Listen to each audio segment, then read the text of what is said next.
Hello everyone, and welcome to this Nintendo Life episode 112. My name is NBZ, and I am stuck, Bally, because I'm snowed under, I'm snowed in. It's like the UK has turned into Antarctica. It is absurd out here. How are you holding up in Brussels over there?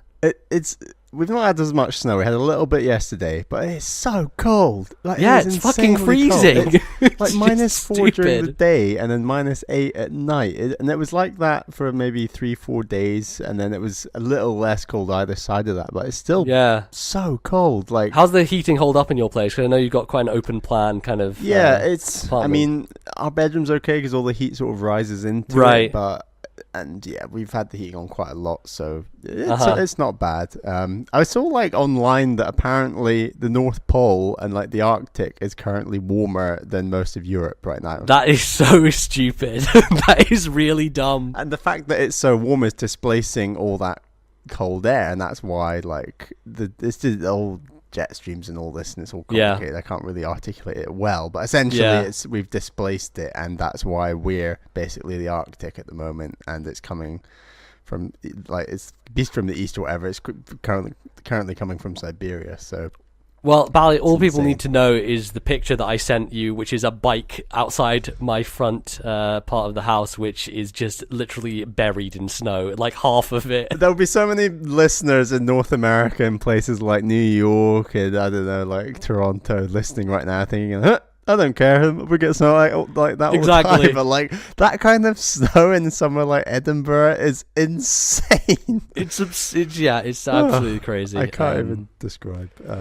But hopefully we'll be able to warm ourselves up with some nice chat about video games, warm up your ears at least. Video games complement snow very well. They do, yeah. It's nice to be snug. Being snowed in, you got all your supplies in. Absolutely. You're hunkered down for a few days. In bed with your Switch, just warm and cozy. Perfect time. So, Bally, what are we going to be talking about for the show today? So for our first segment, we've got a little bit about what we've been playing. Slightly shorter segment this time. Then for our second and third segments, it's time for our fourth Backlog Club. We've been playing Final Fantasy VI on our SNES Classic. It's taken us 5 months to get to this, unfortunately. We announced it quite a while ago. Yeah, the number of games I've played in the meantime while playing this, I've probably played 5 games or something. At least 6 or 7 games, actually. It's been a while, but we'll make sure not to do a Backlog Club over the end of year season again, because a lot of stuff comes out and we're playing a lot of stuff. So definitely, it's finally come around. So we will be talking about that game. Absolutely. And before we jump in, I just want to remind people that our next Patreon exclusive episode will be going up next week. So you can check that out. It's going to be the $5 tier one, which is our TNL Takes. And we're going to be talking about YouTube and our history with the platform and all the problems it's had over the years. And I think you've got a lot to get off your chest, then, we did. Look, I could talk to you for days about YouTube, so we're going to have a nice sit down and discuss it. It's going to be fun. So yes, if you'd like to support us, patreon.com/ThisNintendoLife. Any support is appreciated. But before we do that, Bally, you haven't really been playing anything aside from Final Fantasy VI. I know that you do this every now and again when it comes to our Backlog Club games. You did it with Earthbound, where you had to marathon through to get to the end. Someone in your household has procured a new item. So. Indeed. Caroline has picked up a Nintendo Switch. Which is pretty great. She wanted the same one as me with the blue and the pink Joy-Cons. The neon colours, as they say. So I've told her to get some stickers to put on her one, which she's happy to do. That's good. You need to differenthiate, otherwise you're going to go crazy. Yes, she got a very nice Zelda case as well with the sort of Sheikah symbol on it.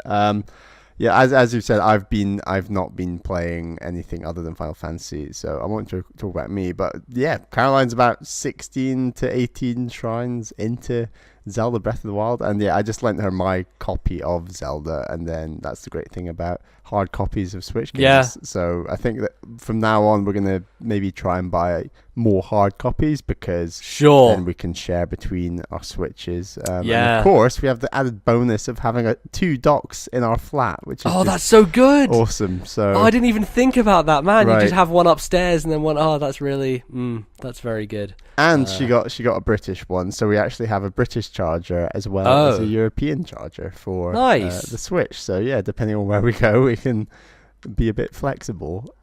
Great. Yeah. How was the process of setting up again? Is it similar to launch day stuff? Was it any different? Because I don't know how many.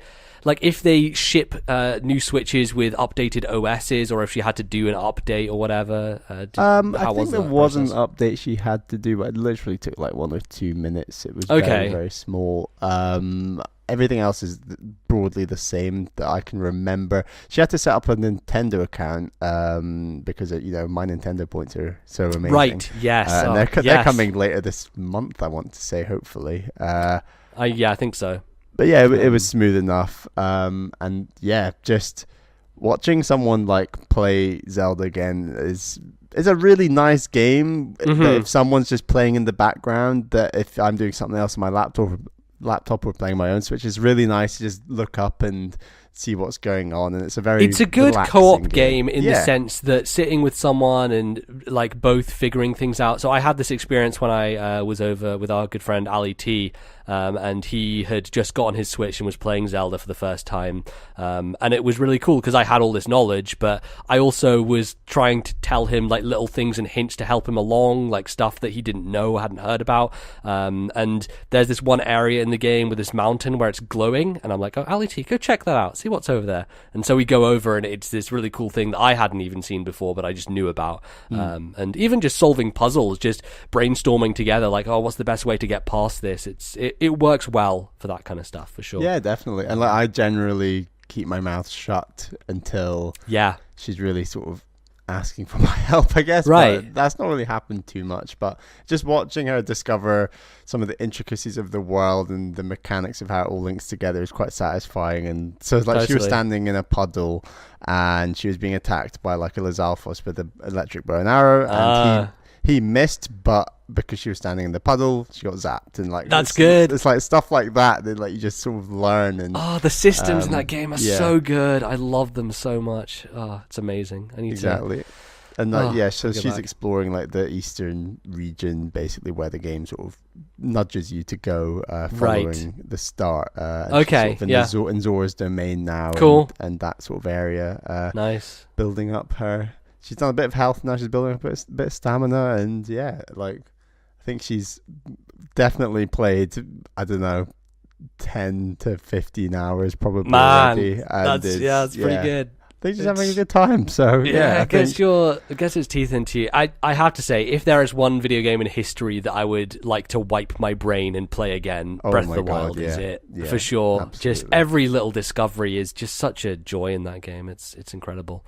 So here's hoping to like a sequel with new areas, like obviously probably a smaller game, but if it is something that just uses those mechanics and those systems, but just new areas and a new sense of discovery would just be amazing. Because if you could just wipe your brain, it'd be so good. But so that's what Caroline's been playing. I think she's pretty preoccupied with that for the next 120 hours or so. So I'll check back in when she moves on to something else, but it could be a while. But Nbz. So I picked up the Kirby Star Allies demo, which popped up on the Switch eShop a few days ago. And Kirby is one of those series where we're both pretty like, I'm fine, like I'll pass. Yeah. Kirby if a Nintendo franchise had to die, it's not being saved anytime soon. No, definitely. And that's the thing with Kirby, is just the normal Kirby series is the ones I'm least interested in. I'm always interested in the weird, like off the cuff Kirby games that are just slightly weird and different and do something mechanically interesting, as opposed to your standard Kirby games. And this one is, another standard Kirby game. The difference is that now you can throw hearts at enemies. It's a dedicated button to throw a heart at an enemy, and when you do, you become friends. Kirby really making the process of making friends seem far too easy, I'm afraid. It's like, if in real life you could just throw a heart at someone and you just be friends, that would just make my whole life easier, but no, apparently that's just not how it works. So yeah, it is a nice wish fulfillment universe to exist in. Everyone's happy, everyone loves everything. Kirby is just a good fun time, and I've enjoyed it to some degree. It's split up into 2 levels where you have a normal level and a hard level. I couldn't tell you the difference between the difficulty in either because they both seem pretty easy to me. But that's Kirby's kind of... Did they portray themselves as this is an easy level and this is a hard level? Yes, it literally says like normal and or like easy and hard. And I'm like, maybe they are kind of like so different, but... Yeah, it's so it's kind of similar to 64 Crystal Shards, which you played, which is in that game you could combine 2 abilities to create a third ability that would be a weird different one.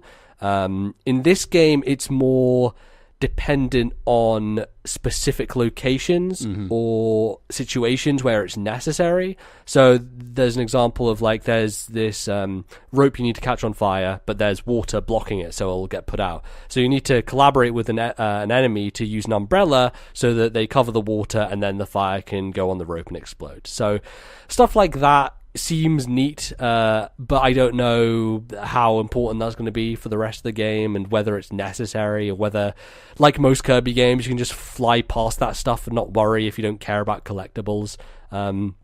And like ultimately, for me, the problem with Kirby is that it feels like a Smash Brothers platformer.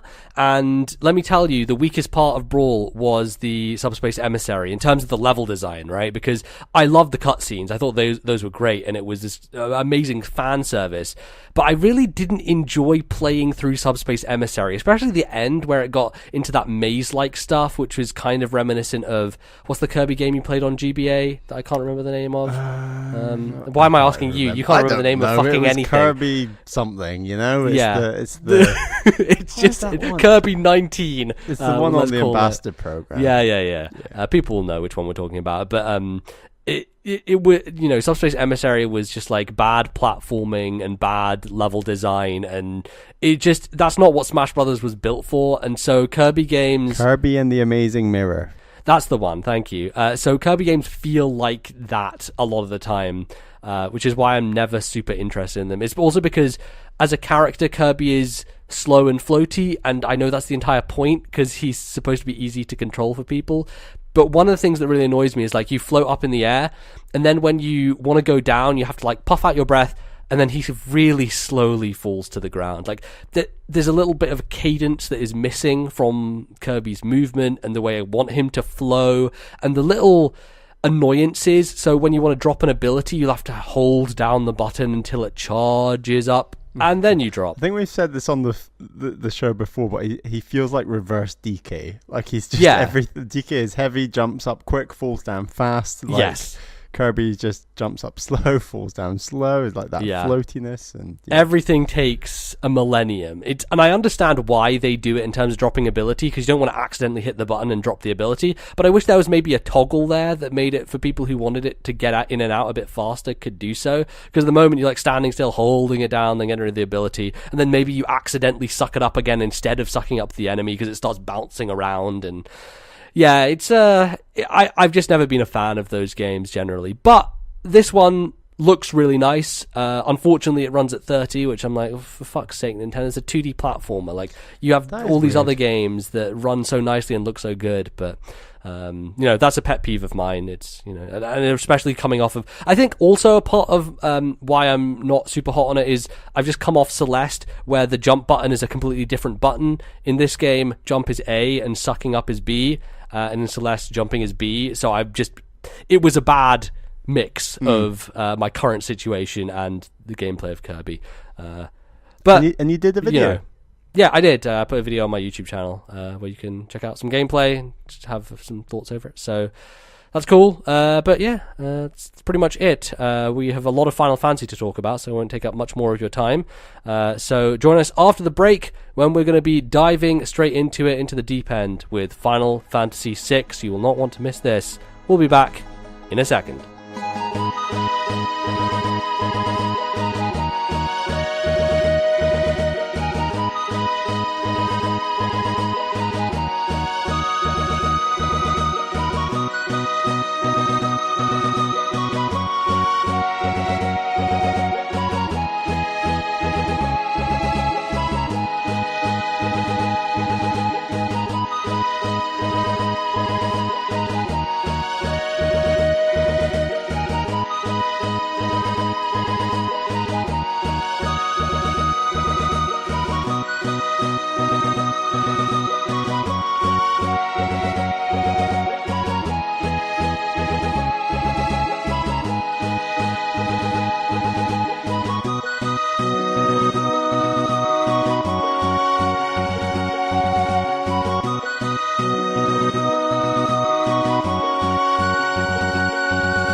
Alright folks, welcome back to the rest of the show, which is going to be a long-form discussion in the tradition of our Backlog Club segment, where we discuss the video game published by Square Enix in April 1994, Final Fantasy VI. Could you imagine trying to play this game when we were 3? That would be fun, for sure. Could you imagine having $80 to spend on the video game? I didn't know what money was back then, so I imagine that would have been troublesome. There are people who talk about how they got into video games when they were 3. I'm not sure I could do that at all when I was that age. Like, having the wherewithal to even use a controller in any way. I see kids these days like tapping on iPads and stuff, and that seems feasible, so maybe. But yeah, it's kind of crazy that like people are like, oh yeah, I was playing NES games when I was 3. Definitely wasn't anywhere close to doing that when I was that age. I can't play them now when I'm 26. Exactly. we're just as incompetent as babies, basically. So yeah, this is our 4th Backlog Club game. We have done in the past Minish Cap, Earthbound, and what's the other one? Zero Mission, Metroid Zero Mission. And you can find all of those on playlists on our YouTube channel. Bally, you've put that together, correct? Yes, I have. I could quickly run through the episodes if you really want. Minish Cap. Well, the episode numbers. If people want to go back into the iTunes or podcast archives instead of the YouTube playlist, for sure. Minish Cap was 44. Zero Mission was episode 61, and then Earthbound was episode 76. So quite a while ago, because we're on 112. Right now.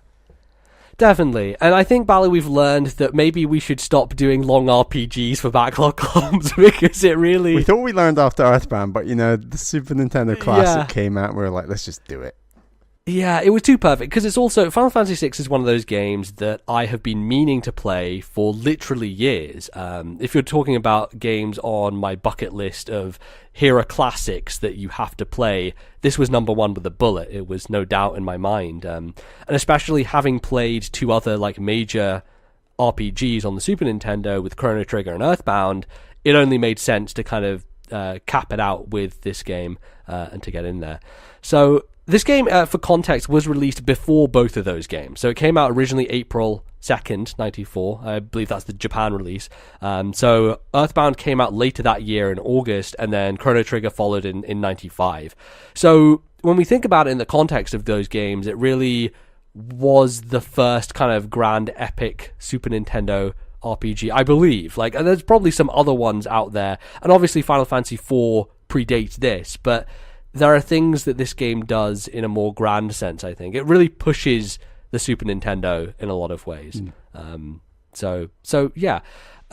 Let's begin then by maybe talking about the game's setting and its world and kind of, the interesting shift that has happened in the Final Fantasy series. Because up to this point, Final Fantasy was a very... classic fantasy series. It's in the name, right? We're talking about magic and dragons and monsters and very traditional landscapes that would be reminiscent of D&D or Lord of the Rings, kind of playing into that stereotype.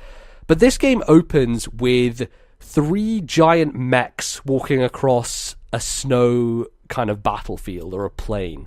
And so the setup is essentially that you have this world where magic used to exist, and there's kind of this past of a war and a kind of magic has disappeared from the world, and we're in a more cyberpunky kind of more technology-driven area, and that was a shift for the Final Fantasy series, and it's definitely pretty blatant as soon as you start playing and you're in those giant suits, that something is different here, something different going on. Yeah, it's a really unusual setting. It is that there's a real clear sense of industry, and I mean, one comparison I was going to make with Lord of the Rings, because obviously Lord of the Rings traditionally is, true fantasy, but actually the bad guys, the orcs, there is a bit of a sense of industry, and like you actually wrote about this, you said so. My English dissertation was about industrialization in Lord of the Rings, and I did talk a lot about how can I not remember the names of Lord of the Rings places? This is bad for me. But like Mordor, obviously, but also with Saruman and his pits, and creating the Uruk-hai, and the idea that the Uruk-hai are actually man-made kind of soldiers, and they're like elves transformed using earth or something, right? Exactly. Like they are products of industrialization. Like they are like born of the earth and stuff like that. It's like the comparison I was going to make is that it feels like it's the bad guys, it's the Empire that has the industry, and they're doing it. I mean, there are exceptions, maybe something like Edgar and Saban's Castle, name is escaping me, but their castle obviously is very industrial, but essentially the world is fantasy focused, but the Empire, the bad guys, are using industry like the mechs for their own gain.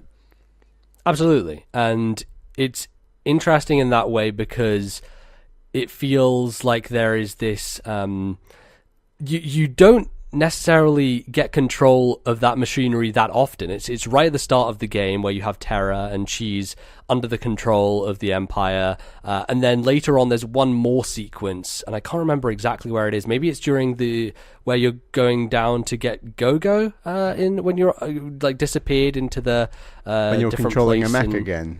Yes, like the Magitech something suits, like that. Oh, and I think it's in Doma Castle actually when you're in Cian's dream.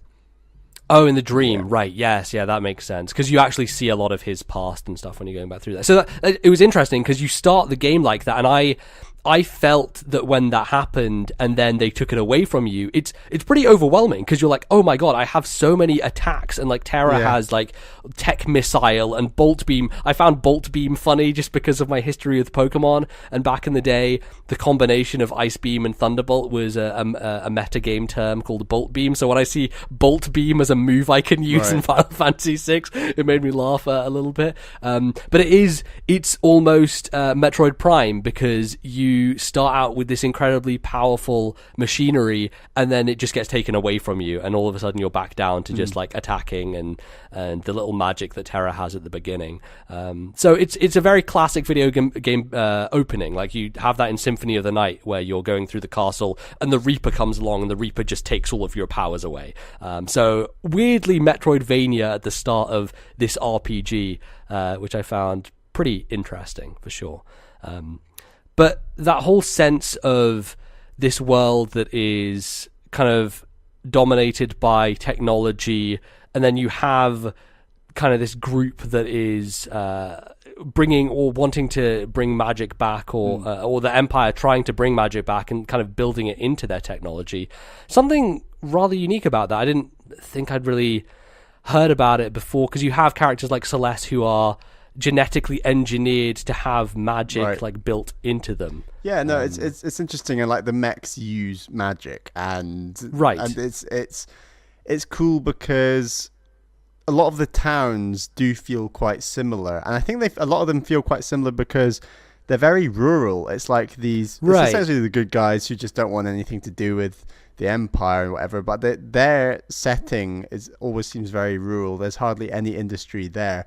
But then when you get to like the capital of the empire, in the world of Balance, and even in the world of Ruin with Kefka's Tower, it's like the sense of machinery is just very imposing and very stark contrast to the rest of the rural towns. I mean, Narsh is another example where there's technology and things there, but you don't really understand what it's all doing, and there's like pulley systems and that sort of thing. But then it seems a little bit more less advanced, I should say. Yeah. So would you describe this as cyberpunk more than steampunk? But I don't know. Maybe. Like, I get guess the impression that a lot of the things are powered with steam, but it's not really clear. I don't really know. Right, because the Magitech armor doesn't necessarily seem super technological. Like, it's very metallic and very heavy, but it does maybe hew more towards kind of steampunkish kind of vibes. I don't know, because I think what happened with Final Fantasy VII is that it lent even more into that stuff, and you've got like motorbikes and things. So Final Fantasy VII is a far more modern setting because you have corporations and like offices, buildings, and stuff like that that are far more hewing. Yeah, that definitely sounds maybe a bit more cyberpunk. Yeah.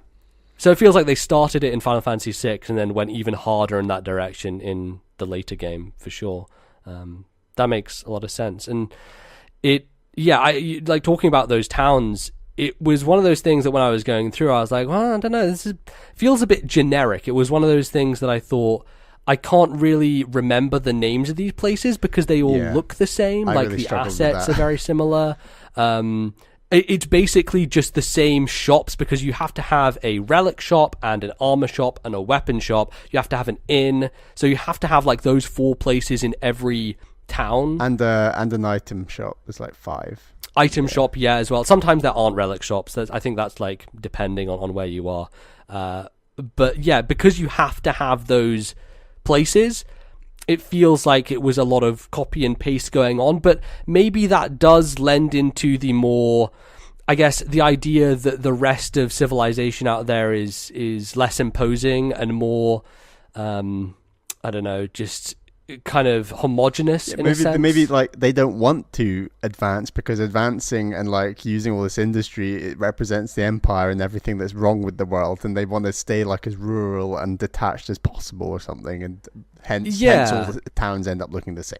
Yeah, potentially. Like, that's maybe an excuse for, like, the resources and the time they had to develop the game and, like, making them unique. But you remember Narsh, you remember Figaro Castle. Like, those are places that will stick in your brain because they are so distinct in their look, and they stand out. But, like, Thamasa and all these other places, just... I don't know where they are in relation to one another, and that's one of the problems maybe with this game, is that the map system is very bad, and so you never, like, there's no proper map you can bring up that has names of places. So I wonder if the game came with a map of its own, like in the manual or something, because that seems like... I wonder if they fixed it in the Game Boy Advance version. Maybe, that would seem like a smart idea to do that. We should also mention that this game has only ever been remade once, and that was the Game Boy Advance version, and that it was only ever available on the Wii Virtual Console, but not Wii U. And then, as we said, we've been playing it on the SNES Classic. Yeah, so we're playing the SNES Classic version. It was available in the Wii U Virtual Console in Japan, because apparently Square likes releasing their games in Japan and not over here for whatever stupid reason. They don't like money, apparently. But also it was technically remade for the PlayStation back in the day, the original PlayStation. That version has a lot of load times, though, very bad load times, so people don't recommend playing the kind of Square era remakes from the PlayStation days. And additionally, the mobile version was put out, which is just a garbage train wreck that no one should get anywhere close to, because it takes all the sprite work and just it makes it ugly. It makes it look really bad. Maybe we could segue a little bit into the look of the game, because the towns that we've been talking about have that homogeneity to them, that they're all like, oh yeah, this is kind of another one of these. we had a comment from a Cerbis in our Discord chat talking about the sprites and how they look, and he said, I don't think it looks especially great. Some of the sprites are straight up bad. The antagonist that shows up at the castle is barely recognizable as a human. The game, quite frankly, does not hold a candle to other SNES games I've played. How do you feel about the look of the game generally, the sprite design, the world? Do you feel as negative as Cerbis about the look of the game? I don't actually. I think I like it. Like, I think it looks vibrant. I think that the sprites are actually far better animated than other JRPGs I've played, like Earthbound, for example, or obviously something like Pokemon, where the sprites are just hopeless when it comes to like what they're visually trying to, what emotions they're trying to come across. I think it does a really good job of all the characters feel really distinct in their design and look. But at the same time, they're all animated incredibly well. Like, they all have a personality, which I think is so hard to do in like a sprite-based JRPG. Like, totally. And that personality comes across not just in the writing, which I think is the main way a personality can come across, but definitely the look is strong. I think that there are moments where it's weak, potentially in places that is confusing. So there are some dungeons where there's one in particular where you have to go down pipes, and it's not very clear that that is something you can go into. In Edgar's castle, there is a door or a couple of doors where there's his shop that you can buy his tools from that I never found because I didn't realize they were doors. Like, sometimes the look of the game works against it because they don't clearly enough indicate what is interactable and what is not, especially with doors and dead ends and working out, like, can I go through there? And it's just a case of walking up to a wall sometimes and not being able to move into the next room, and then other times you move forward. There were some caves I got really lost in because one of the side walls actually was a tunnel through to another area of the same room, but I never even realized, and stuff like that. So Final Fantasy has tended to do that stuff in the past, where I think in Final Fantasy IV there were just some parts of the wall that you could just walk through, and you'd just be walking through blackness and you would find like a secret at the end of a corridor. But there are some moments where you're like walking in the dark underneath something and you're pressing up, down, left, right, and you're like, okay, how do I get through to this one area?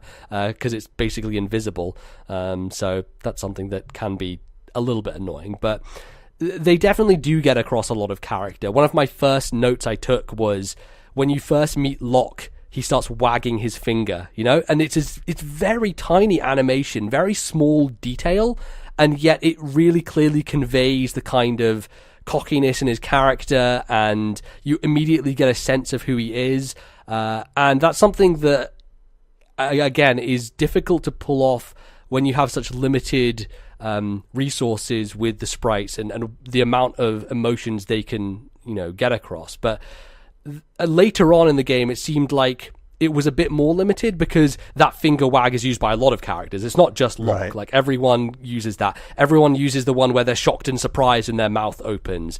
Everyone has like falling flat on their face on the floor animation, stuff like that. On one knee, struggling in battle, kind of.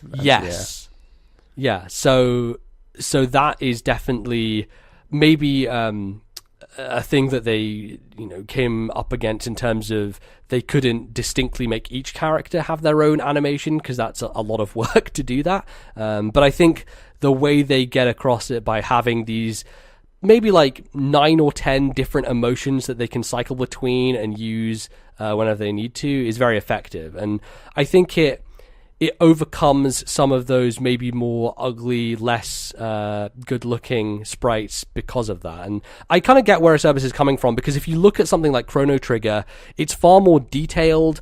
The characters are larger and more distinct, and quite frankly, Chrono Trigger is just a better-looking game overall. Like, it's a later game, clearly, so it's going to have more learnings that it can, implement and stuff like that. But, I like the look of it, and I think that there are some clever tricks they do later on, especially in, like, there's the minecart sequence when you're escaping from the factory with Sid. Yeah. And it goes into a first-person perspective where you can kind of see the rail tracks and you can switch between them. And I thought that was very clever. Switch between what? Sorry, the characters? The tracks. Can't you switch between the tracks? I thought I was like controlling the cart as it was going down. Maybe I was incorrect. I was just watching that and nothing happened. Okay. I don't know which one is right here. Right, because previously in the game you have the raft sequence where you do have to control which direction you go in. And depending on where the raft goes, you either go back round in a circle or you get on the right area. But that's what I thought. It was like kind of clever. And then obviously you have the Mode 7 stuff in this game with the airship and like going over the world. That airship is really fast. Like, holy shit, it moves. And I was pretty impressed by that, the fact that it loads the world in that quickly. Did you like nice. Kind of the different things they did with all these kind of graphical effects? So it seems like they're really pushing the Super Nintendo a lot in this game. It's one of those things where you just have to take it with a pinch of salt and be like, this would have been incredibly impressive at the time, but obviously it's not special now in the same way that it would have been then. But then you can really kind of step back and appreciate good sprite work and sprite design and stuff like when you park the airship somewhere and you're walking further away from it and closer to it, you see it loading in with multiple sprites where it's like a bigger sprite or a smaller sprite, for example. Yeah. Stuff like that. And then you can also jump on chocobos and like run around the world from that perspective too. Yeah. I didn't really do that often at all, really. I did it a couple of times. There was one moment in the game where I was trying to figure out where I needed to get to, and there are some forests where you'll randomly walk in and there's a chocobo station there that you can just grab one from. And they're good because they avoid enemy encounters, but you can still explore the world map. Exactly. Nice. Yes. Oh, that's why I loved them. It made like exploring much easier. But exploring wasn't super important because aside from the towns, there's really not much in the overworld. The overworld is just kind of a frame for like getting from place to place, because I went on the chocobo a couple of times and went into like different corners, and sometimes there's like caves and stuff, but most of the time sometimes caves, trying to spot cave entrances and things, even in the regular overworld, just sometimes not very clear at all. And especially, we'll talk about the linearity of the game versus how open it becomes, but when it's more linear and there's only one place you can go,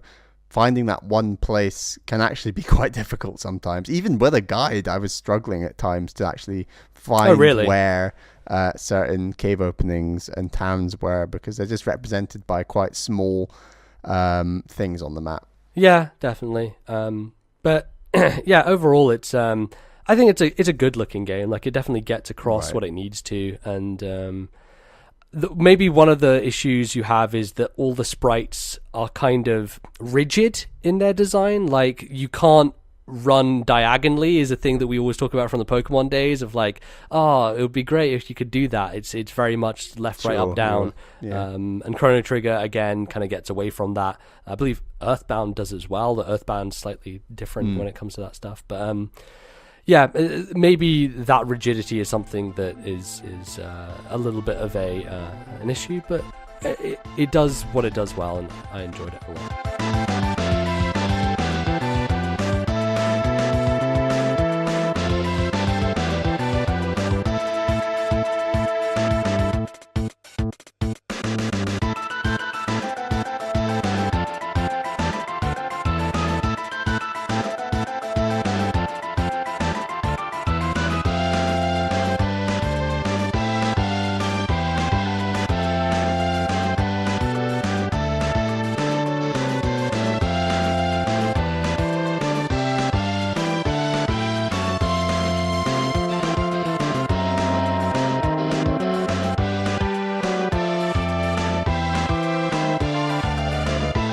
So then let's maybe start talking about these characters and the battle mechanics. I think those interweave quite nicely.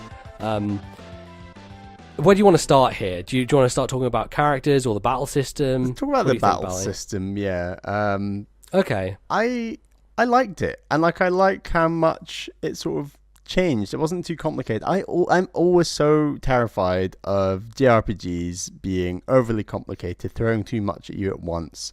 and not understanding at all what's going on. Like the more I have to look up stuff to work out how the basic mechanics work, it kind of sours in my mind a bit the more I have to do that. And I didn't really have to do that too much with this game in terms of actually how the basic battle system worked. And the game, so it's built on the back of the active time battle, right, which is basically, it's not turn-based, it's based on a bar that fills up, and when the bar has filled up, then your character can take a move. Right. And the enemies have, I guess, a hidden bar. You never see theirs move up, but it does make the enemies feel very random. But if you just envisage that, they've got their hidden bar, and then you don't know how whether that speeds up quickly or slowly. I think it speeds up at different rates depending on the last move they made as well. Maybe, I don't know, but I don't know. Yeah. What I love is that all the characters have like different. They don't just have like a different move. It's like an actual different way of playing the game, essentially. So someone like Edgar is cool because he's got his toolbox, which is a bit like what's he called from Earthbound? Jeff. Jeff, yeah, he's like Jeff, like he's got all these tools, and that's a very sort of fixed amount of damage.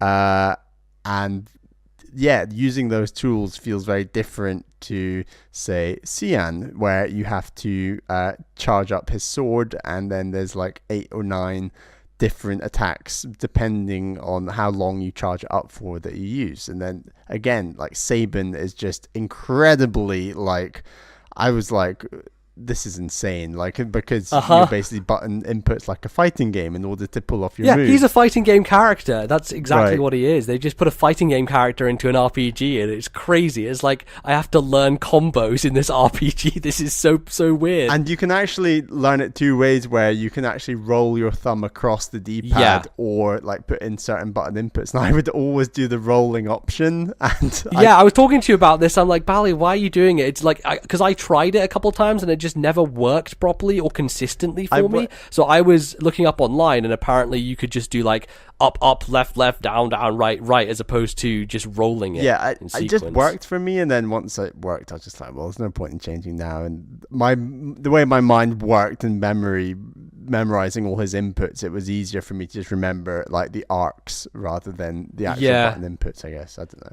Maybe you'll become a pro Street Fighter player one day, Bally, with those rolling skills. Yeah, get those half or quarter circle fireballs on the go. Right.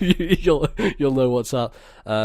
But yeah, early game Edgar was really good for me because his crossbow hits everything, and it's not like Magic where you're spending MP to use that stuff. Yeah. That's why Sabin is so incredibly useful, because he has these powerhouse moves that don't take up any MP at all, and you can do them every turn, and they just seem so ridiculous. And so, yeah. An MP early on in the game definitely feels in short supply compared to right. the end.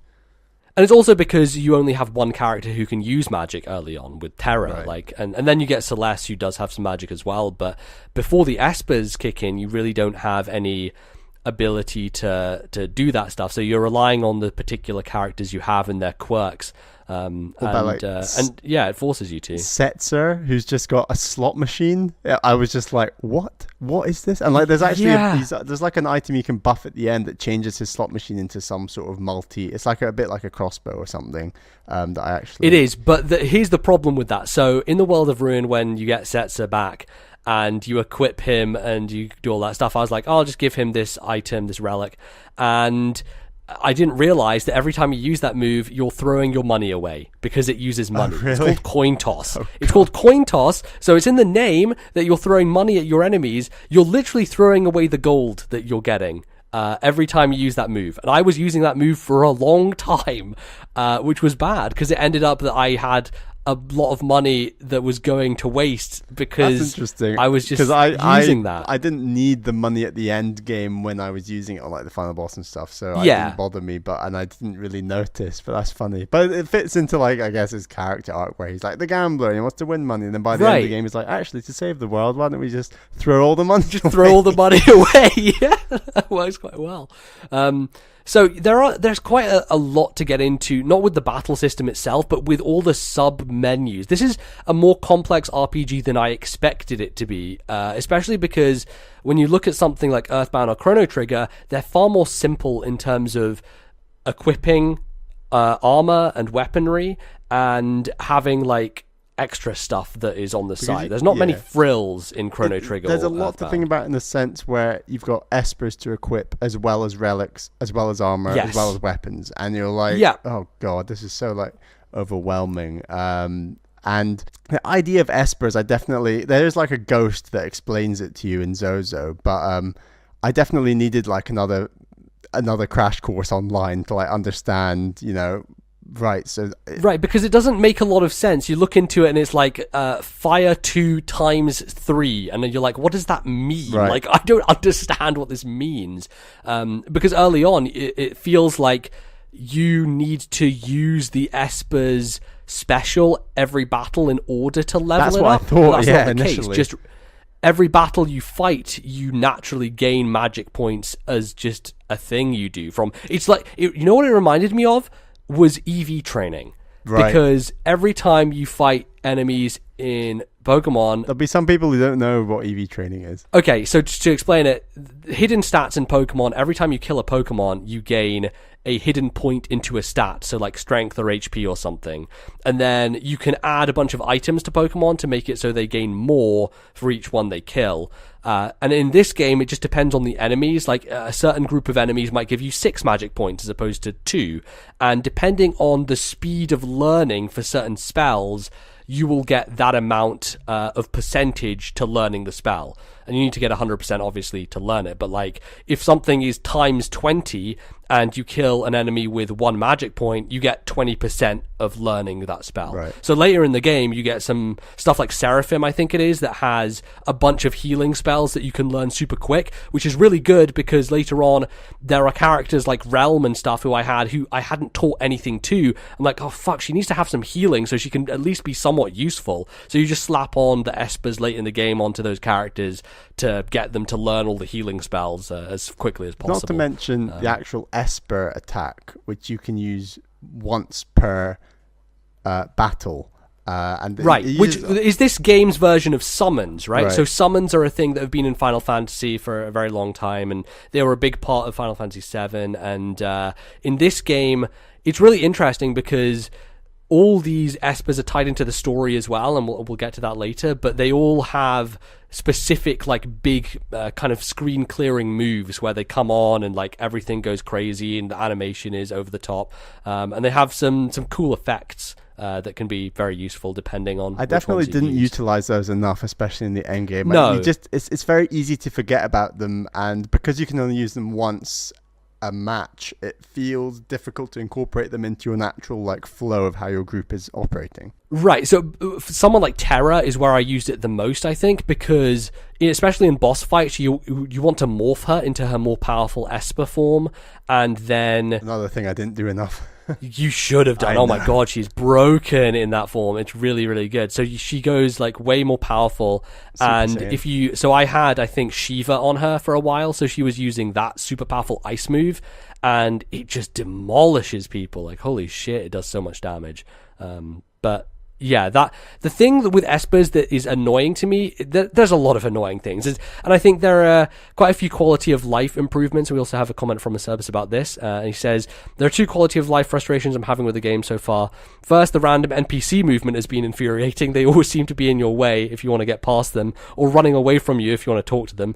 Secondly, when buying new weapons and armor, as far as I can tell, you can't equip it and then sell your old armor from the seller screen. You have to back out, equip, then go back in and sell your old stuff. I definitely didn't sell enough because of that. I basically never sold anything. My inventory was a fucking mess by the end of the game, just full of bullshit that I wasn't using anymore. But that optimizing point, and they had that in Earthbound as well, where you just click a button and you are automatically equipped with the most optimum set, was actually incredibly useful. Like so useful. Not having to scroll through what I owned was such a joy. And like often, like near the end game, you pick up like a special sword or something, and you know from the name that it's like a really powerful sword.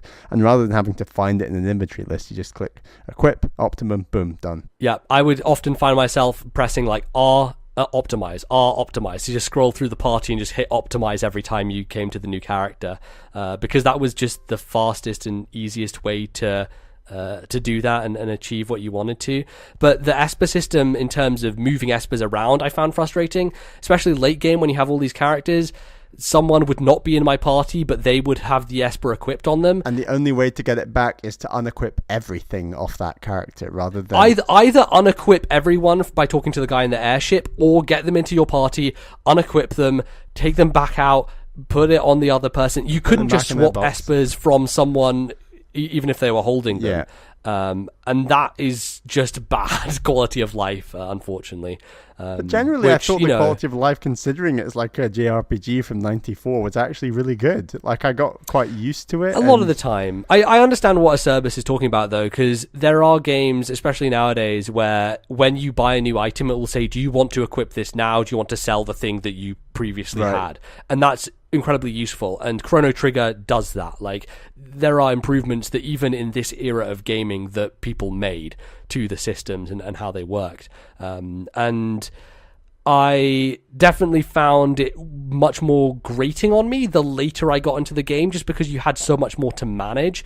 Like, especially because you were telling me that you were swapping Espers around a bunch to get the stat boosts as well, which I didn't even do. I was really monitoring when characters level up in order to give them a relevant Esper, because you get a stat boost bonus at a level up. So I didn't do this often. I was just basically boosting the magical power of Terra and Celeste, essentially. They were the two main ones. Yeah, but grinding in this game is very much based around getting spells onto all your characters.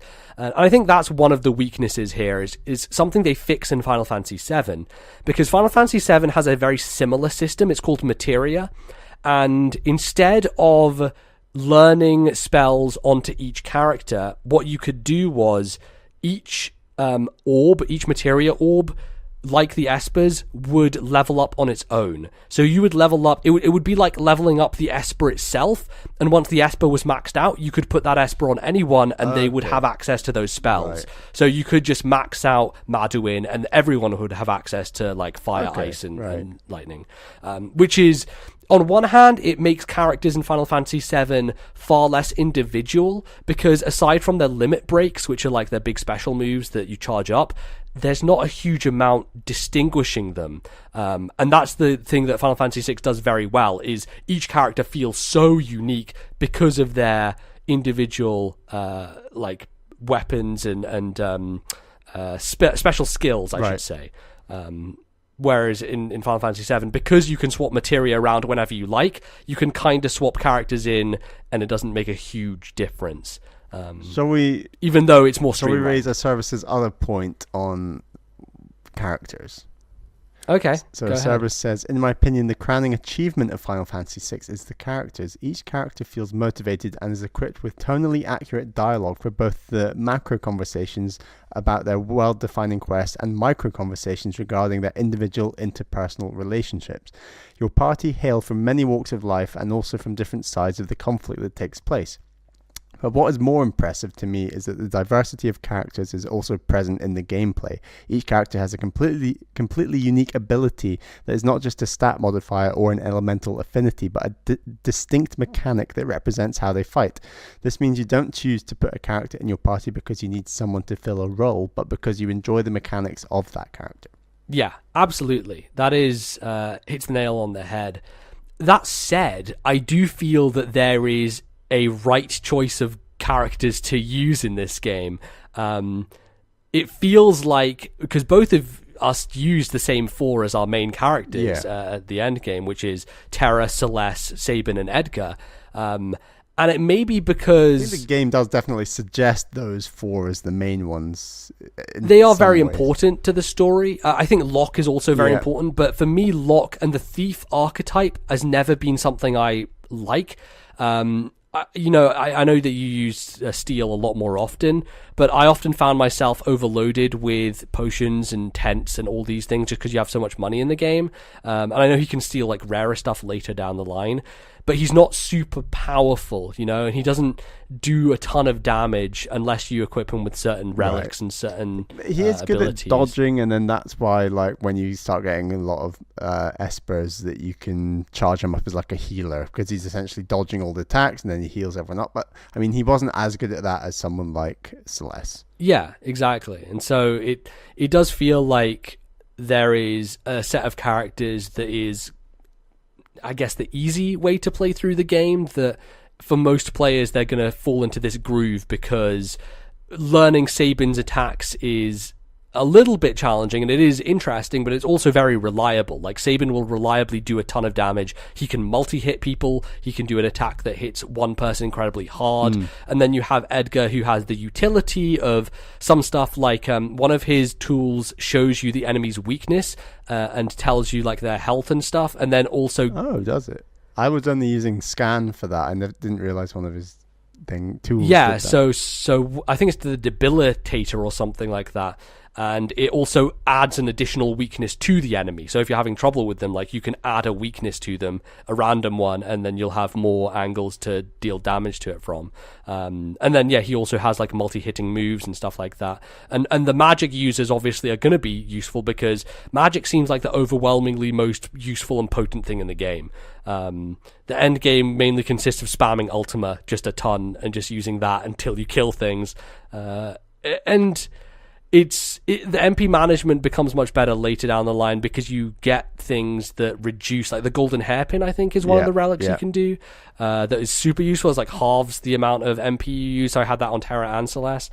But in regards to the other characters, who are some that stood out to you as just weird and interesting? I really enjoyed Cyan. I think that his story arc is the most impactful, I think. It's by far the best storytelling in the game, is everything to do with him. What's so fantastic about all these individual stories, and as the service says, like, the writing, and each of them has like their hometown and their setting. So Cyan is like Doma Castle, and like, but what's improved on that is that every single character has, and we're gonna get into Star Wars references later, but something it does so well is character musical themes. Which I just associate naturally so much with Star Wars, where you have specific character theme tunes, and this game is so strong for that.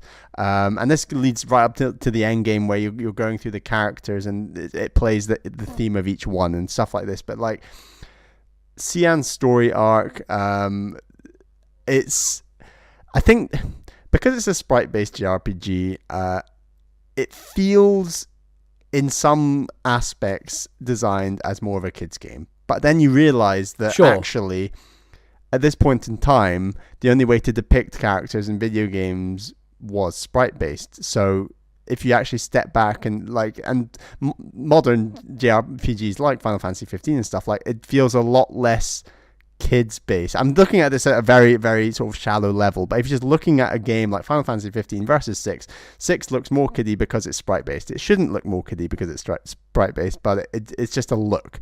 And the game, up until Cyan's story arc, doesn't feel overly dark, and then it just hits you like... It even has like super goofy moments that constantly happen. Even up to Doma Castle, you have all these soldiers that are seemingly attacking the castle, but they're just like running into the castle and falling off it. It kind of looks like a Monty Python skit where you have these soldiers attacking the castle by running straight into it. Quite and a lot obviously, of comedy, actually, that's a little bit to do with the way that they try to convey things in this limited environment. They can't have it be this grand battle or anything, but there's a lot of like funny stuff that happens around moments like that. There's a moment later on where I believe it's Terra having some kind of existential moment on the ship, and then Locke comes out and just like vomits over the side. And they kind of they juxtapose those moments very well throughout the game. But Cyan, especially the attack on Doma Castle, is one of the incredibly dark moments when he enters the room of his wife and child and pulls his son out of the bed, and it's just like this dead body, but it's like this unmoving sprite, and it's like, holy shit, it really conveys this sense of darkness and danger. And as I can't get my words out, as if that wasn't dark enough, you're then on like a ghost train, and who do you see boarding the ghost train? It's like your family. It's like Cian's family. Yeah, you're like, and they're like waving goodbye. God, it's just crazy dark, and really hit me out of the blue. And it's fairly early on in the game, maybe first 5 hours. It's during the kind of 3-story choice split, and we can talk about that structural stuff later on. This game really likes splitting things into 3. If you noticed. It's during like Sabin's arc of that, basically. My favorite characters are definitely Edgar and Sabin. I think their relationship, Figaro Castle, like their theme tune, like all of that related, and like it's more a moment that I can talk about later. But it's that idea, the coin, the two-headed coin, and that sort of reveal later on, because the idea is that you flip the coin, whoever wins gets the castle, and Edgar like flipped with a two-headed coin, so he was always going to win, and he got the castle, and Sabin just, I don't know, became like a rebel, a monk, a monk, right? Exactly. But so I guess there's like this distrust between them initially that builds up, and then by the end, they're good mates again. They're bros, exactly. Yeah, so literally, absolutely. So we had another comment from Sullivan about the specific weird character mechanics that we can dig into a little bit here. He says, I'm not quite done with the game yet because I was wrapping up Final Fantasy 9 around the start of the year, but I can say at the very least I'm enjoying it, although probably not as much as 7 or 9. But I will say that Sabin is a monster and has the coolest gameplay gimmick of any turn-based RPG I've played. What are your guys' opinion on this guy, and do you think other ambitious ambitious character mechanics come to mind? Thanks for letting me participate in this Backlog Club, and have a wonderful day. Thanks, Sullivan. Sabin's fucking awesome. He is by far my favorite character mechanic. I don't think I've ever seen anything as ambitious as Sabin in any RPG. When you're talking about like how someone operates versus another character, like the idea of fighting game inputs, is so unique, and like he is so powerful, he's so useful, he's like a great healer as well, because he's just so bulky and it's hard to take down, especially early on in the game. And I taught him every spell as soon as I could, because I knew I just have him in my party all the time anyway. He's hard to take and he down. even has a blitz which heals everyone else that's not him. Exactly. He has a blitz which I never used, which suicides Sabin but heals everyone if they're like dead or whatever. Like it brings them all back, which seems crazy. But yeah, he was really the one that I had as like every party has to have him in no matter what. He is the key. He was my highest level character at the end of the game. Like he was just super, super broken. And I really liked the weirdness that came with him.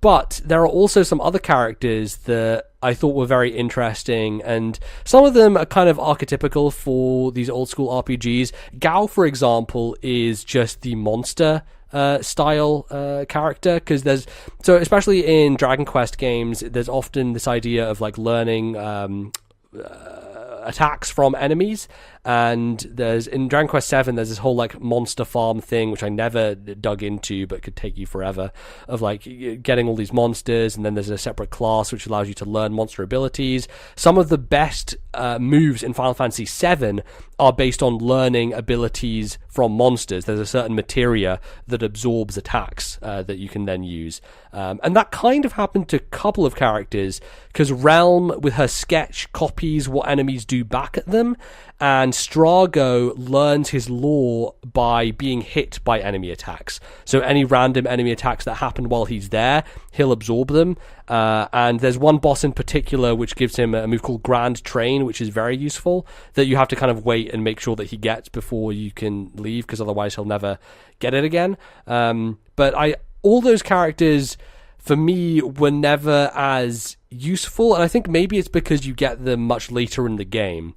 Like Strago and Realm are the two kind of more late game characters that I didn't pay as much attention to, and it's mainly because I was already invested in using the ones I already had. I had that issue as well. Like I felt a lot more invested in the early game characters. I just understood them more. I think, as we said, they're and it's also the weakness of the Esper system is that you can't easily give them magic. You have to grind them out to get all the spells on them again. Which is, a little frustrating. And I think it's ambitious that this game has like 14 characters or whatever, but a lot of them will go unused because if you don't grind out those espers, they're not going to be super useful just with their character abilities. I think early on in the game, you can get by with Edgar and his crossbow because the game's not throwing a lot difficult at you. But when you have to constantly heal, you have to be using powerful spells, it's more difficult to be like, oh yeah, Realm, come into the party and just use your sketch, which may randomly help us or not. I don't know, because maybe the enemy has a good attack that you can use against them. Seems a little more troubling and difficult. But yeah, were there any other characters that you thought that were interesting in the game? I love my two favorite characters. Well, I've always said Edgar and Sam, but after that, it's definitely Celeste. Just because of her history and the fact that she is part of the Empire and was like created to like utilize magic and is essentially a defector, and it's kind of unclear early there on. Is that moment as well where you have, and she has a good relationship with Locke too, like that's a constant thing throughout the game, but you have that moment where you think that she's betrayed you and like she's going over to Kefka, and it is, you pretty clearly know that she's definitely not betraying you, like it's pretty obvious, but I think it's a good kind of moment for the story, and often... It's a bit unclear where she goes. Do we know where she goes? I don't know. I think she goes off with Kefka or something, like they take her back to the Empire, probably, something along those lines. But you do... The part of the first kind of arc of the game is the game telling you which characters you can and can't have. So you do get a good amount of variation in your party members, and you get to know them. And I like how the game forces you to have certain party members to interact with certain things going on in the world that sort of develops the characters better. And dividing them into 3 groups when the river divides early in the game is a really good way of doing that. It's yeah, for sure. It's very smart and it works well. Celeste was a great character. I enjoyed her story as well. I think if we're talking about like the good individual story moments, I think Locke and Celeste and the whole story with them, as well as just Celeste on her own, and also Cyan are probably the strongest for me.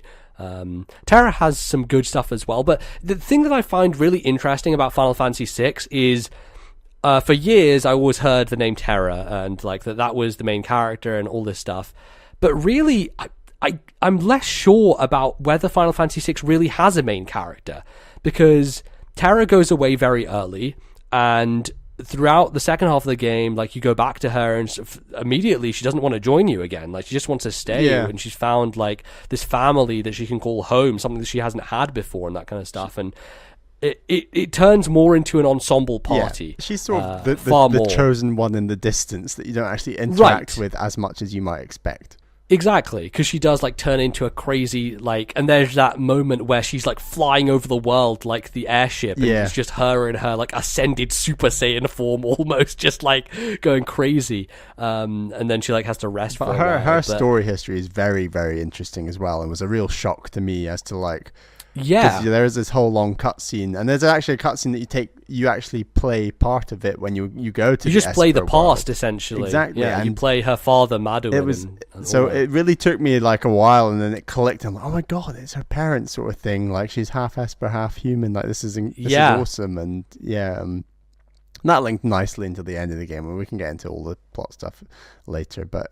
Yeah, like I completely agree with the service. Like this game is all about the characters. I think the characters and their individual stories are far more interesting than the overall stories. I think that and we can get into the overall themes and things, but how do you feel about the more optional characters like Gao and Mog and Gogo and Umaro? To me, they were the ones who I cared the least about because they didn't have any story development. Gao has a little bit later on if you go and do a special cutscene with his father. I didn't bother with that, but yeah. I actually really liked that. It was really... it was very goofy as well, because there's this whole sequence where they take him around, like get his hair cut, they go and buy him a suit. Like it's this like goofy, montage of moments where they're like prepping him and getting him ready to meet his father, and then they finally go to the hut. And it's really heartbreaking because the father just doesn't even acknowledge him and rejects him. And you have this moment where they're outside the hut and he's like looking down and he's like, he's just very hurt by it. And he's just like, well, I have you guys and you're my family. And, this, I don't care about this asshole because he just threw me away and left me on this plane to just become like a feral child. It's very effective in terms of giving him character in a very short space of time because they don't do a huge amount with Gao. Yeah. But that little moment I thought was very good, and I liked that. But the others are just kind of weird. Gogo's like, I don't know, I can just copy everything, and then Umaro doesn't do anything. He's just a big monster. And Mog is almost like, he's kind of like Lakitu in Mario 64. Like he's not really a character, but he's in the game. I don't know. Yeah, I don't know. Because I'd obviously heard of stuff like Moogles and Chocobos, but I had no idea how they interacted with the Final Fantasy universe, and it feels like... Right. They're very much mascots. Yeah. They're like slimes in Dragon Quest, although slimes are enemies in Dragon Quest. But were they just created for the plushies, maybe? Yeah, they kind of are. But although back then, that wasn't a big deal. Sure. That wasn't the toy market. I don't think was as crazy as it now. But yeah, it's like they're not actually intrinsic to the story. They're just mascots, like you said. No, yeah. Exactly. They are the connective tissue between Final Fantasy games. Like no Final Fantasy game, unless it's a direct sequel like 10-2 or 13-2 or whatever, are connected. But every Final Fantasy game will have a character called Sid. Every Final Fantasy game will have Chocobos. Every Final Fantasy game will have Moogles of some kind, Those kind of core tenets of the series are what carry through, as opposed to the main storyline, which really is always individual, and it doesn't matter which one you start with and which one you go to because they're all stories within themselves. So yeah, and Mog was a character that I didn't do a lot with until the end where I wanted to figure him out. There's actually, so the way his dances work are they're based on where, the backgrounds of where you fight. So if you're fighting on a grass plain, he'll learn a dance. If you're fighting in a cave, he'll learn a dance. If you're fighting on a river, he'll learn a dance. So every dance has 4 different moves in it. And every time you use the dance, he'll randomly choose between those 4 moves. And some sets of moves are better than others. Some are more useful in terms of healing. Some are more offensive. But it's a little bit more random. And I guess the thing that combines those 4 party members together, the 4 kind of optional ones, is they all feel more random. You never know who Go-Go is going to go after, so you don't know what he's going to be mimicking. You could have him mimic an antidote, which you've just used. Wait, properly control him? As in, you can say you've got your 4 characters waiting. I would frequently go to my most powerful character, Sabin. He would use his most powerful move, and then I would purposefully go to Go-Go next in order to mimic that. Oh, so when everything was charged up, you'd basically skip over I would skip out him. Characters in order to go to Go-Go next to make sure that How do you do that? Because I don't think I actually ever did that. Really? So yeah. X and Y, it rotates between characters. Oh man, did they tell you that somewhere? Is that in the tutorial house? I don't know how I knew this. You probably read it online or something. Maybe. I guess. There's some button things like that I completely missed out. When you talked earlier on about equipping and using L and R to scroll through characters, I never did that. I just individually went to each character. Oh no, that's a nightmare, Bally. Holy shit. And there was another thing that it teaches you in the tutorial hut, which is if you press R, you multi-hit your magic. I remember you telling you that, and you're like, what? Yeah. You can do that? Which is cool, because in other RPGs, there's a tendency to be like, this is the spell that hits one character, this is the spell that hits all the characters, and I really like that they make it far simpler, and they're like, okay, this is the spell, press R on the enemy, and you'll hit everyone, otherwise it'll just hit one of them. It's a great streamlining of that idea. So yeah, and I messed around with Mog a bit and used some of his dances, but he was very unreliable and didn't do what I wanted. And there is one dance that you can miss. You can only get it in the World of Balance because it's based on water areas, and there are no water areas with that kind of battle background. The place where you fight Ultros on the raft and all that. Okay. That just doesn't appear in the World of Ruin anywhere, so you can entirely miss one of Mog's dances. I think I had that one. It's like a water move dance. I had that for some reason. Yeah. Anyway. Well, you didn't get Mog until the World of Ruin because you missed him in the first half of the game. You can actually get him. No idea. Yeah. But yeah, so I messed around with him for a bit, but didn't do too much. And then Umara, you can't even control. You can give him 2 relics, which change his abilities, where you can give him like stronger attacks and like an ice spell, as it were, that will randomly happen. But that most of the time, he just grabs a character and throws them and does like 3,000 damage, which is pretty good, honestly. I quite like that, okay. Like, it sounds simple, but... It helps in terms of micromanaging your, like, having 3 units instead of 4 to deal with.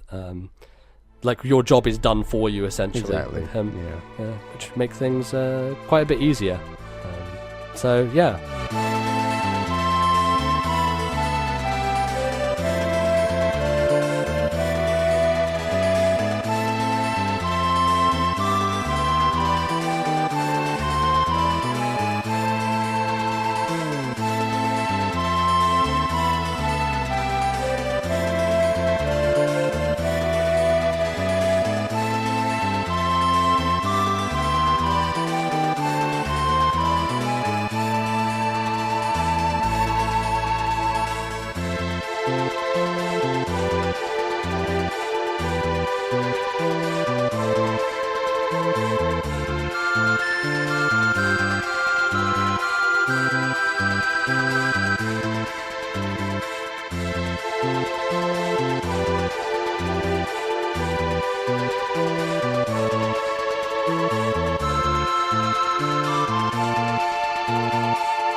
Okay, so we've talked a lot about the characters and the various quirks and all that stuff, and we'll maybe get into some more of like the backstories, but there are a lot of significant kind of central points in the narrative that stand out for a lot of people and that are famous for various reasons, and I maybe wanted to dig into some of those and discuss those, because there are some very good storytelling moments in this game. I think we should probably start with what is probably the famous scene that most people talk about. It's the only thing I really knew about Final Fantasy VI before going into it, is that there's an opera scene, and that's all I'd heard.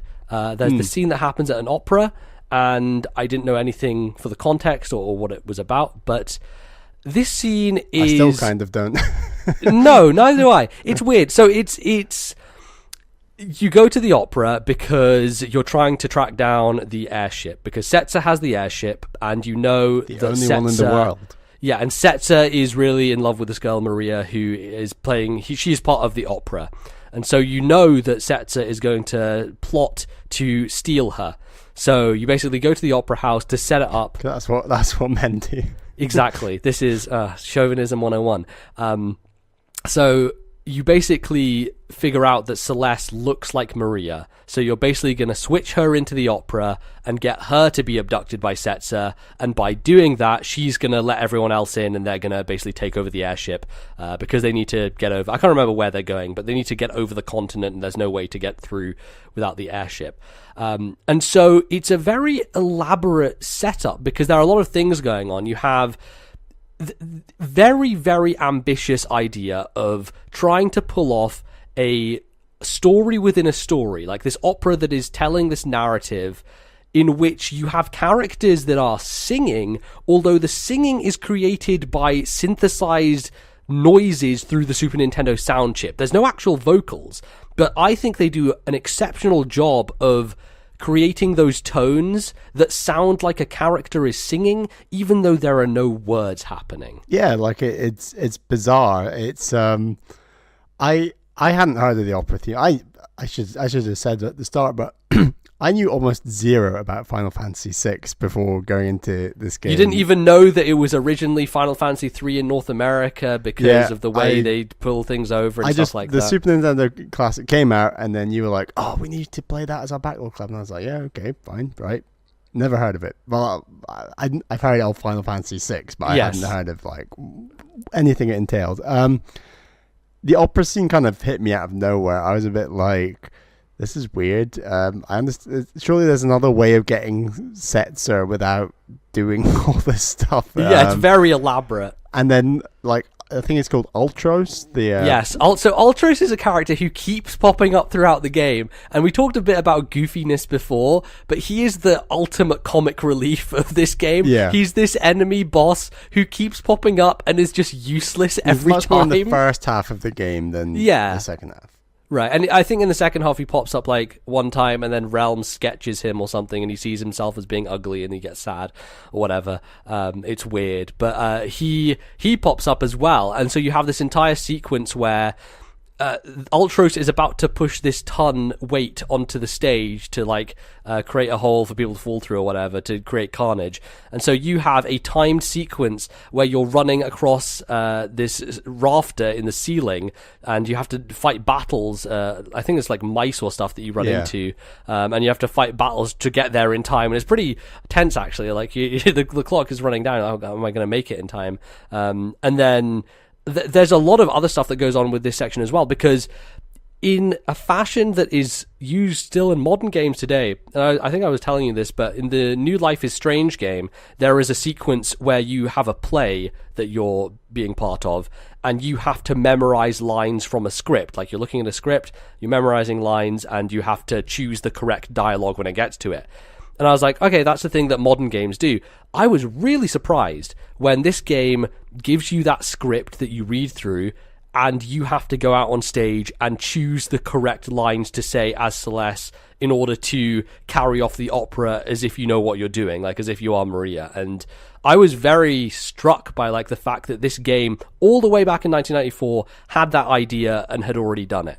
Yeah, I was kind of shocked. I actually screwed it up a few times, and then so the funny thing is I kind of had an inkling they were going to do it, so I took pictures on my phone of all the lines beforehand, so that helped. But I also mucked up the dancing multiple times, and then you have to walk up steps, and then I went to the wrong steps, or there was other, and then you do go back quite a long way, and if you fail, I think 3 times, you get a full-on game over back to that last save. So, obviously, I've been using save states through this whole experience. But it's useful, for scenes like that.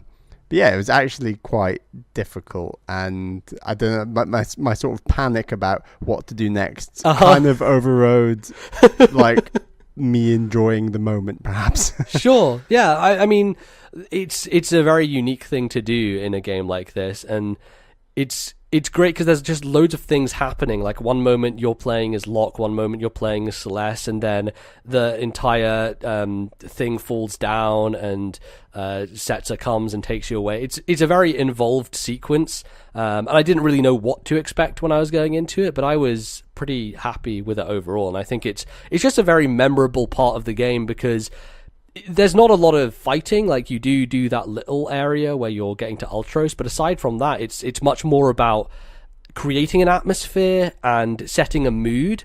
And I think that game does this tremendously well in so many ways. I think the music is probably the best way it does it most of the time. Just a general point about something similar to that is that when you're talking about there's not many battles inside this area, and it's mainly about the cutscenes. I think the game generally is actually very strong for that.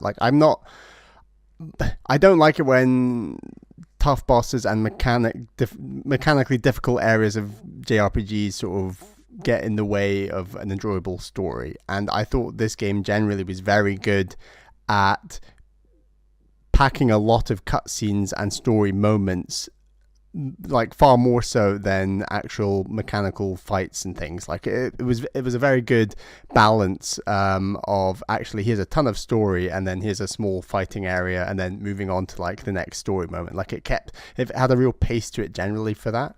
Yeah, the first half of the game certainly does that very well, because the first half of the game is the linear narrative where you don't have full control over who you have in your party or who you're controlling at all times, versus the open-ended nature of the World of Ruin, where it is the side quest heavy, go where you want to. If you want to take on Kefka with 4 characters and not have anyone else, you can do that if you are bold enough, and the game will let you. There's nothing kind of holding you back from that. So it's the narrative linear versus the choice heavy non-linear. And we both listened to the Retronauts podcast recently that talked about Final Fantasy VI. Yeah, and they talked about how it is basically two games in one, where it takes these two ideas and is like, well, some people like this, some people like the other. How about we just do both at once? And that's a very ambitious thing to do, because you have to create the world map twice over. You have to make it so that every place you go back to is changed and different, and you can see the effect that everything has had. And you think about something like Breath of the Wild, which just came out, and all these people are like, oh man, I wish that after the game you could go back and not have to like reload before Ganon and see what had changed and what happened. That would be an enormous amount of work. And I imagine back in the day it was a huge amount of work to do this as well. But when you talk about the scope of a 2D game versus something like Breath of the Wild, you can see why it was possible for them to do this back then versus, if they were to try to do like that now. The design of breadcrumbing people into the right areas in the world of Ruin, and like making sure people actually have a chance of working out where to find your characters and stuff, like, because I was using the guide for a lot of that part, and without a guide, some of those things are incredibly obscure and difficult. And I think you can probably work it out and back it up that there probably is an NPC somewhere in every town that will explain everything to you. It's just, or there'll be some hint, probably, or a hint, like an open book. But I really think that after you've got to the end of the line where you don't have any clues anymore, which is around the time when you have Cyan and Gao, it's more the fact of being like, okay, you have the airship again. Now just go revisit everywhere you've already been. Right. And by doing that, you'll naturally come across some characters at some points, some at others. I think the one that you were talking about, you thought, like, how do people figure this out, is going back to the castle with Cyan and getting the nightmare. Yeah. And I think one of the things that we need to think about is when people were playing this back in the day, there would have been people, like kids at school, who through whatever circumstance used Cyan a lot in their party, had him a lot, and so when they were exploring they ended up in that place and they're like, oh, I need to heal, and they discovered that, and they would tell that to their friends. Tough, though, because there's multiple bedrooms in that castle and only one of them is like a resting point, and then but you whenever you go into that room, it indicates, do you want to go to sleep? So I think most people will just be like, I'll just heal up, so I think it can very easily naturally happen. The one I'm not sure about is Go-Go, where you have to get sucked up into a monster. And it's like, just get sucked up into this monster. Don't worry about it. That's what you do in video games. Just let your whole party get sucked up by an enemy. Right, because normally that would cause a game over, and you'd think, oh no, I'm going to die. So that's not something that you are being cognizant of. Is like, should I just let this thing devour me? Because then I'll end up in an alternate dimension place where I'll find this character. And obviously that's why like Umaro and Go-Go are optional, because they're not really, they don't have their own stories. They're not necessary to the plot. Sure. And they're kind of like these secret things that if you want to go out there and figure them out, then they're there for you to do so. But it makes that stuff optional because it is very optional. And maybe we should talk about the world of Ruin happening, the floating continent, because that's probably the other biggest moment narratively in this game. And it comes on the heels of you learning a lot about the world and how you had these three goddesses and the Espers. Like the whole idea of and I think one of the other points we should probably talk about the story moments is being back in time and playing as Terra's father and seeing all the backstory. I think he's called Maduin actually, and you get his Esper. Yeah, it's funny because you actually have that Magicite before you go through that moment, and then it's revealed that his name is Maduin, and you're like, oh man, I have that Esper already. Like it's weird. You have this piece of Terra's history and her father like in this crystallized magic form with you. It's definitely very neat. It's funny because when I was looking at guides, I kind of, without reading into the world of Ruin at all, I sort of obviously saw that there were two worlds. I didn't know how they would link or whether they were. I had no idea they were the same world. Just one was a ruined version of the other, even though it's called Balance and Ruin. I thought, know, Dark Worlds. I don't know. Sure, but I actually thought the other world was going to turn out to be the Esper world. Okay. You're introduced to the gate fairly early on in the first half of the game. And I thought, right, well, I guess that's the gate to the other world. And then there's this floating continent. I'm like, but how does that link? And then the cutscene happens, and then you start back as Celeste, and I'm like, oh right, this is what happens. Like, it was quite a surprise to me. Yeah, it's definitely it's a very ambitious thing that they pull off, because there's so much happening on screen when everything is falling apart. And one of these things that we didn't mention before is the character of Shadow, because Shadow is one of those mysterious characters who is there one moment and is gone the next, and you don't really know anything about him. He just has this dog, and he comes and saves you like at the last moment from the Emperor and Kefka trying to destroy everything. And if you wait, I believe, with the airship when you're trying to escape the floating continent, you'll save Shadow because he'll board the airship and get away with you. But both of us just ran, so we just lost the opportunity to have Shadow in the World of Ruin, and he was just dead. Like, he's just gone from the game. Right. Which I imagine most people their first time playing through probably did what we did and didn't know that they even had the option to save Shadow and have him later in the game. Part of me, I didn't think that the rest of the team were dead necessarily, but I was kind of like, when you come back on the island with Celeste, I was like, where on earth do they go from here? And how on earth do I get off this island? And like, I thought, yeah, and that's another moment which gets pretty dark, because you have Sid who's like in the hut, and you're just stuck on this island. You can't go anywhere. There's no boat. There's no airship. And you have that moment where Celeste just like throws herself off the cliff. Like, oh my god, this is really the end of days. That. It is incredibly tragic what's happened. What happens again once she falls off the cliff? I think she just gets washed up on the shore, and then you go back to Sid, and it's something I can't remember exactly how you get out of it, but eventually there's a way. Or I think like Sid tells Celeste, or she figures out that part of her team is still alive, like part of or someone has survived. I can't remember, but she does get out of it. It's just at that moment it feels so dire, Yeah. It's crazy, and that's why I thought for a lot of this game that it's you can say that Terra is the protagonist, because she is the central kind of story kind of relevant part. Yeah, like she's the big sort of chosen one main figure person. Yeah. But you can also make the case for Celeste, and you can also make the case for Locke in some instances. Yeah. Terra's more the Darth Vader, and Celeste is the Luke Skywalker. Maybe, I don't know. It's slightly weird, but yeah, maybe. I don't know if you consider like the first half and the second half. Yeah. Right. I've got another Star Wars theory about that, but we can. There's so many Star Wars things. We'll get into it. We'll talk about Star Wars in a bit, because I've got a big one. Oh, you just got a list of all the Star Wars references. Well, I've got a list in my head, yeah. For sure. But the floating continent is one of those moments where you see it all breaking apart and everything is just on fire, and it's just a very memorable part of the game where you're like you see a lot of the Espers just roaming over the world and destroying it.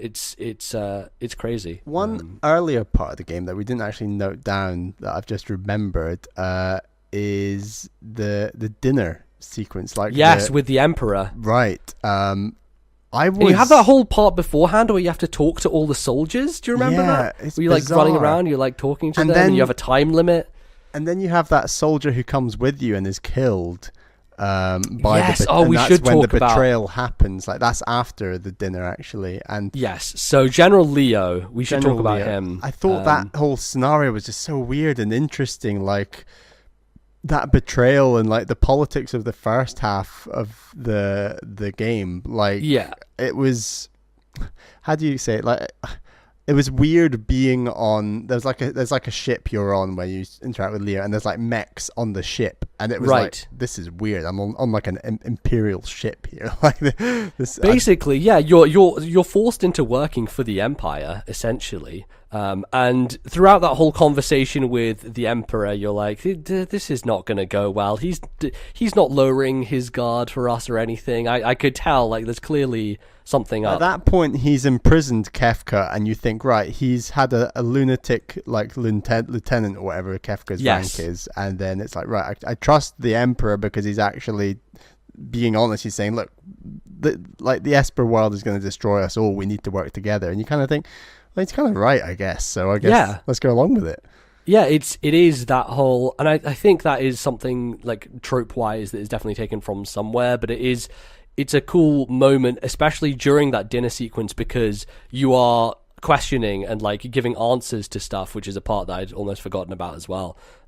So I think that that's definitely an interesting storytelling moment. Did you use a guide for this bit? In what sense? Well, you're given numerous options. Right. No, I didn't look up anything. I just answered how I felt. Do you know what it does? No, I have no idea. Do you? So there's some town off to the east. It's east of the Empire's capital, and there's like a house with like loads of locked chests. And if you answer enough questions correctly that essentially makes you sound like you trust the Emperor more than you do, they give you access to that house. And then you can go to the house and you have access to all the chests. There's like a locked door earlier in the game and you're like, oh, how do I get in there? There's loads of chests. And then it grants you access. If you do it even more perfectly, it gives you something else. And then if you fail... You can actually fail that whole thing and you get imprisoned and game over or something. Really? Like that. I think so. That's very cool. I appreciate that. But yeah, it's quite easy to sort of hit one of the middle ones, and then the normal one that you would get is the one just below getting access to the house, and it just continues the game on. Basically, I think. Right. Yeah. No, it's a cool part of the game, and I think especially with General Leo, because he seems like someone who is genuinely on your side, and he thinks the Emperor, he believes in the Emperor's plan, and like thinks that you're all going to work together now. And so then when Kefka shows back up, and you hear that patented laugh, which is something that I think when we talk a bit more about Kefka, we need to dig into, is like, Kefka shows up, you know when Kefka's showing up. Not only because the laugh that is so iconic, but also his musical intro is very recognizable. Right. And you fight him as Leo, one-on-one. Yeah. And Leo is just crazy. When he attacks, he hits him 4 times in one shot. And you're like, Jesus, this dude is great. I want him on my team now. Yeah. And then he's killed by Kefka. And I think that's something this game does incredibly well, is utilizing the battle sequence to create narrative moments. And we actually have another comment from Acerbis here. He says, the first time you, as Terra, uses magic with Locke and Edgar in your party, they freak out still on the battle screen and will have a conversation about what they just witnessed. Not only is this a surprising moment that this happens on the battle screen, but it subtly reinforces the fact that in this world, magic is a lost art, whilst also being a strong character moment for your starting party. And I think generally throughout the game, whenever you are in a moment that would traditionally be a cutscene and is involving some kind of conflict, they take over the battle screen and dialogue pops up and characters start moving around and doing different things. And I really love that about this game, that it is able to convey a lot of the storytelling within the sequence of battle. And I look, it's kind of a tradition for JRPGs to do that, in the sense that you'll have boss fights where you're not going to win. Like, you'll have unwinnable fights that are story driven, but there are lots of moments in this game where they go beyond that, where they have things that, you know, the characters are having meaningful conversations in the middle of battle, and just weird things are happening. Yeah, absolutely.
Shall we talk more about Kefka then?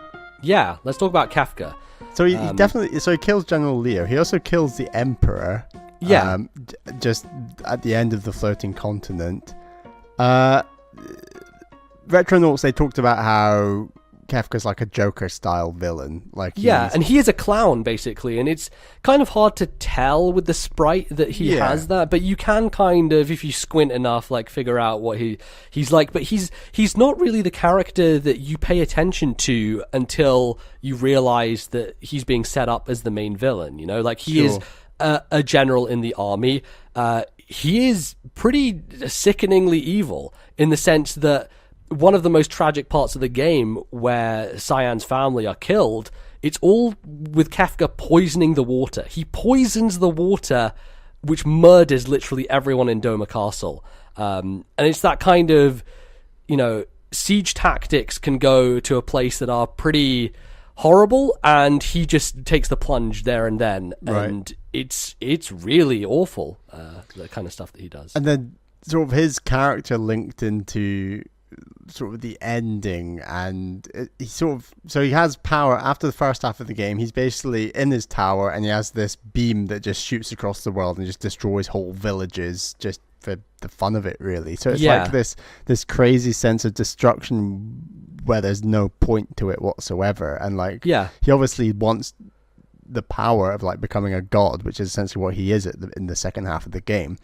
But doesn't use it to achieve anything. It's just to be mad and destroy. And I think like generally when it comes to stories like this, it tends to just be, oh hey, I'm just a power hungry maniac. And Kefka is certainly a power hungry maniac, but I do think that the way that they portray him, and a lot of his scenes are pretty goofy. Like there's a moment when you escape Figaro Castle on chocobos, and I thought that was like a really neat thing. You jump off the side and you jump on the chocobos, and you see Kefka and his soldiers like following behind, and he's like jumping up and down and being really angry, and he is kind of almost a joke in some senses of a character. And he has like light-hearted comedic moments, but it is the Joker comparison is apt because it is that kind of unhinged like lunacy that makes him more scary. Normally villains, they look mad, but then in some final encounter they're like, haha, you thought I was mad, but really I was just doing this dastardly thing to actually do this new vision of the world that I want, sort of thing. And that's quite a tropey thing in itself. But Kefka is like, no, like there is no point to all this. I just want to destroy everything, basically. There's no rhyme or reason. And overall, I think that he is a good villain in some senses. Like, I think that there are moments where you really get I think the poisoning of the water is probably the darkest moment he has. And other than that, like, he just pops up here and there at every opportunity to kind of fuck with you. And I think that they just do a good job of characterizing him, right? Like, as I said before, when you hear that sound effect, you know Kefka is coming, because that laugh is just, it's a very kind of similar to the opera scene in terms of like the Vocaloid stuff, but it's pretty kind of haunting in a way, and the way that his music kind of ties together with his character, it's not like upbeat, but it's kind of jaunty and jokey in a way as well. It's got like a classical style, the sort of Joker music you would expect. Like there's a certain, it's very fitting. Yeah, for sure. And I think you can apply that to most of the characters. Like Shadow's theme is a very kind of almost Western, like he's a cowboy, you know, like a renegade. That's one that stood out to me a lot. And obviously Terra's theme is probably my favorite in the game, and it's so emblematic. That's of the her most character. Famous song from this game, I think. Probably the big one. And it really encapsulates her character well, because it's this very lonely single note that carries throughout it, very somber. And it is that idea that she has never really known a family or had anyone to love or anything like that. And I think that it's just very fitting, and it works well as an overworld theme, and it's just a really good piece of music. And this game is just chock full of incredible pieces of music, a lot of which I'll be using to like break up our discussion here. Shall we talk about the Falcon?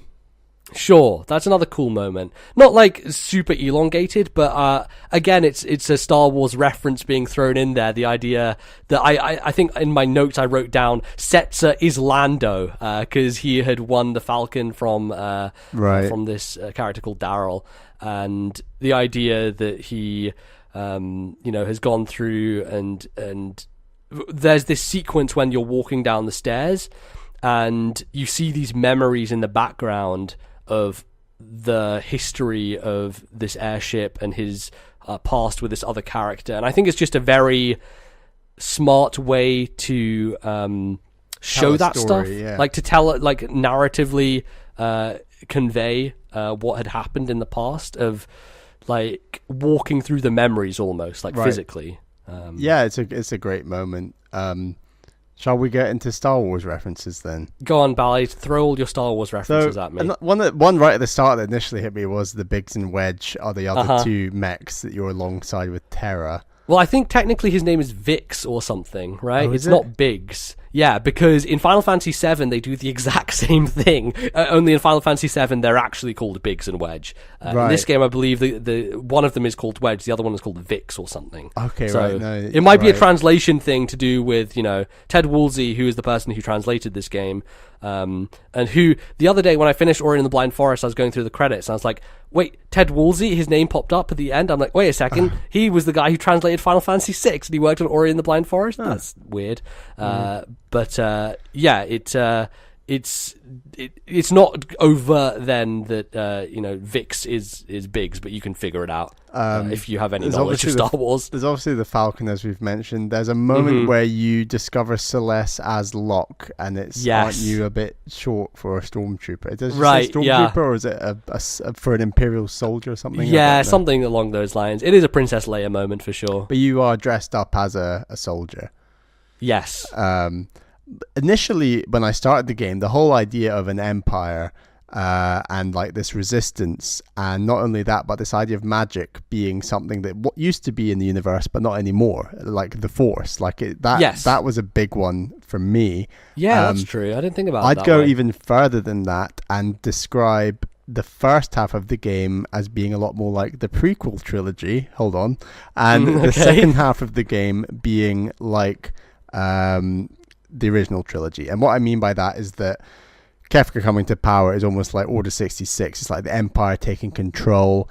Everything is destroyed. The Empire like in complete control. And then Kefka is like a subordinate who rises through the ranks basically as well. Oh, exactly. And then it's starting from nothing and taking on like the full on the Empire, like Kefka at the end. Like, and the first half there's a lot more political sort of back and forth, a bit more like the dinner sequence we talked about. Yes. That's a bit similar to the prequels. There's a sense of betrayal, this sort of thing. Whereas the second half of the game is much more straightforward, where it's basically good versus evil, finding your crew, building them up, and then taking on the evil and destroying it. And that's a lot more like the original trilogy. Sure, I'll buy that, definitely. That can work in some sort of way. But yeah, it definitely seems that there was an influence here. And I think generally Final Fantasy has a Star Wars influence. When I played a little bit of Final Fantasy 12, that game is episode 1 in every single aesthetic sense possible. Like, how come you've only played a little bit? Did you stop? Well, I loaded it up on an emulator to test stuff out a while back, and I played a couple of hours, and there are creatures in there which straight up look like Jar Jar Binks. The first town you're in is basically Naboo. Like, there are all these cutscenes that look like the ceremonies on Naboo, and the way that it is created, and the way that just the visual design of everything is so prequel era Star Wars, it hurts. It is so obvious that game came out around that time, and it is clearly very inspired by that stuff. So there is a history there, I think, of Final Fantasy and Star Wars having some kind of interchange. But I also think that, a lot of these references have been inserted by the localization effort, which, as we mentioned, one man localized this entire game. And I might want to talk about that for a second, because I did find that there are a lot of awkward moments of dialogue in this game where things don't quite flow very well and it doesn't make sense. there's some jarring transition. So there's this one moment that I think I pointed out to you when we were talking about it a while back, where Celeste and Terra are kind of walking up to the north of Nash to deal with the Esper that had been frozen up there. And Celeste says, she's talking about like how the fact that she was infused with Magitech power and like talking about her history. And then Terra just asks out of nowhere, have you ... loved anyone? And then she doesn't answer and they just keep walking. I'm like, what? That was a weird thing to ask at that moment in time. Like, it didn't have any relevance or anything. It was just very strange. And maybe you could tie that into the idea that Terra is perhaps a little bit different because she is half Esper and half human, and so not she very social because maybe, and especially because she's been tied up with the Empire for so long and been controlled by them, that she doesn't have the social graces potentially. But I also think that it's just back then when you had to translate things and you had to fit into a certain number of dialogue boxes, and it was hard to maybe get across the nuances of the Japanese, and obviously inserting these Star Wars references is much more a thing of the localizer than it is, unless in Japanese they did have all these Star Wars references as well, and I'm just being wrong about it. But I don't think Star Wars was huge in Japan, actually. Like, was it? I was shocked at how much Star Wars merchandise there was when we were there. Like, I was, because I always assumed it was just a Western thing, but I was quite shocked. Yeah, no, I mean, Star Wars is pretty universal worldwide, but there are definitely just parts of the game when I really had to read closely what was being said, because it was a little bit nonsensical in terms of the English wasn't very fluid, Sure. And I still think that they convey a lot of character and stuff through the dialogue, but there are moments where it just feels a bit weird, and I assume that in the GBA version they fixed a lot of that stuff. But they do convey character through, like Cyan is always like thou and all using his very Shakespearean style language versus, someone like Locke who's kind of just more casual. You can tell that there are kind of parts of characters that are delivered through the dialogue relatively well. So there's any other like individual parts or moments that stood out to you that you want to mention? I was just going to say we got a couple more points from people writing in. We could maybe reference. So I'll just bring up the point from Tim, who says, when the whole party gets split up, it really does an amazing job of making each character shine much more than they did when they first joined the party. When I think about the most memorable character moments in the game, with the major exception of the opera scene, they are all in the second half. Celeste alone on the island and the conclusion of Locke's girlfriend arc stand out as particularly emotional moments. Reuniting with each character as a part of the game I enjoyed a lot.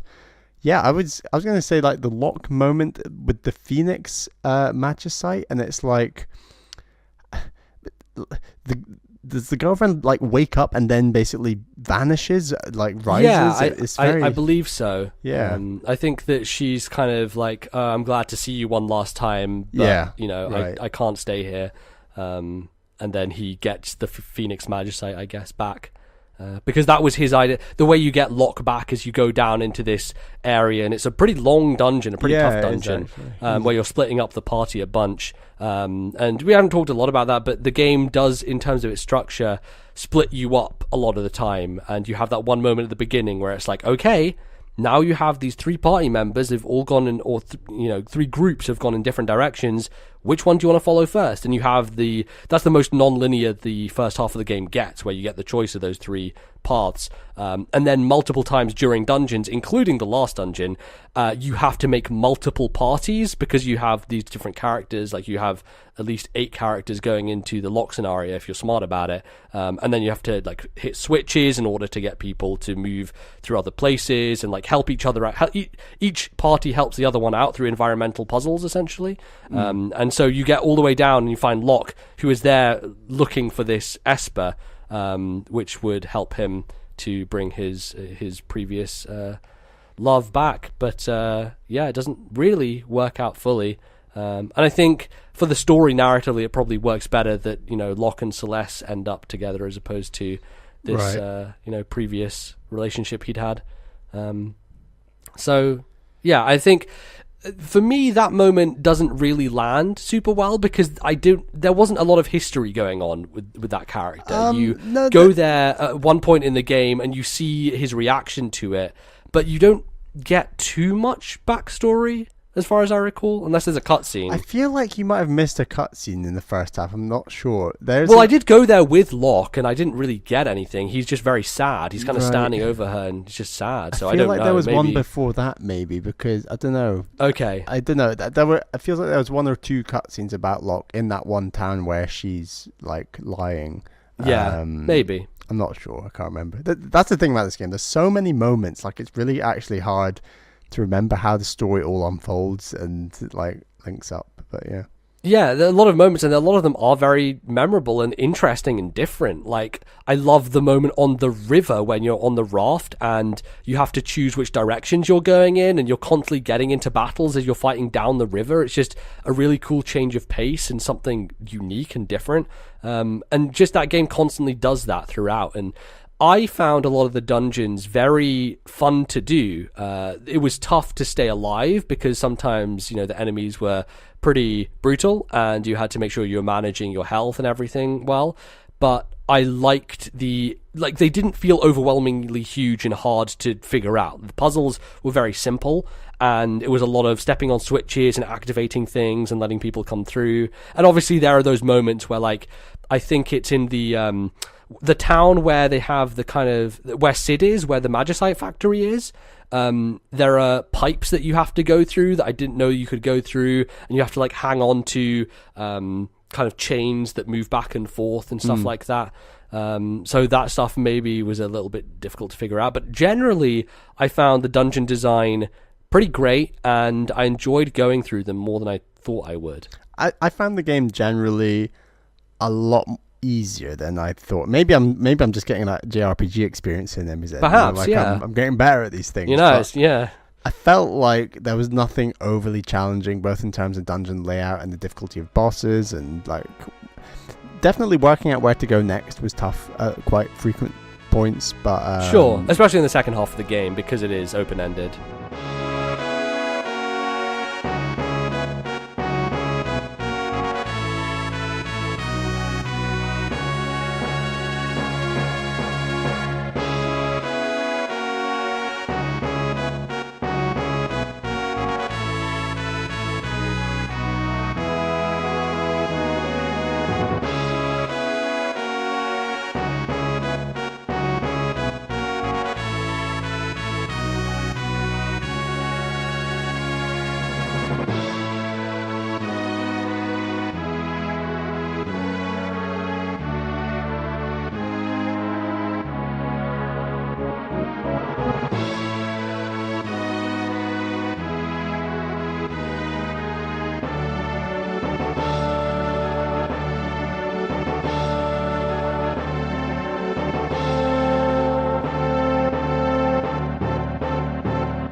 Are we reaching the end of our discussion? Shall we?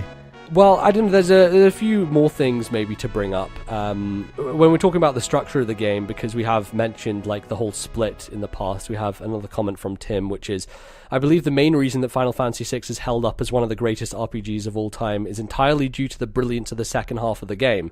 Up until the big twist, it is a pretty standard story with some good mechanics and decent characters, but the game really shines after Kefka destroys the world. Not only does the story take an unexpected turn, but the gameplay and character development also improves dramatically. That's funny. I kind of disagree. I think that the second half of the game's story is more predictable than the first half. Yeah, same. I feel that way too. And I think the second half of the game is more a sort of standard story, David versus Goliath, coming from nothing, creating a team, taking on the big bad and winning. Like, I think, whereas the first half is far more, we've said before, like, it's a lot more character focused, I would even argue, like where you're introduced to the characters, learning more about them, especially characters like Cyan and stuff like that. So I don't know, like I think I agree, it's a fantastic game, one of the greatest RPGs I've played. Not that I've played a ton, but it's I can see why it's held in such high regard. Yeah, it's, for me, I think he's coming from the perspective of saying, in terms of the character individual stories that you go through. And I don't know that there are that many interesting things that happen. Like, Cyan's nightmare is a very cool part. It's again, I think we both agree that, like, Cyan's arc is the most interesting of all the characters. And I like that you see him having to deal with the fact that his family is never coming back, and he does have these demons that he needs to address. And I think that stuff is strong. I think the Celeste stuff on the island is very strong. But and I guess Setzer as well. I think Setzer actually becomes more of a character in the second half of the game. Like, you actually see stuff from his past and you understand where he's come from.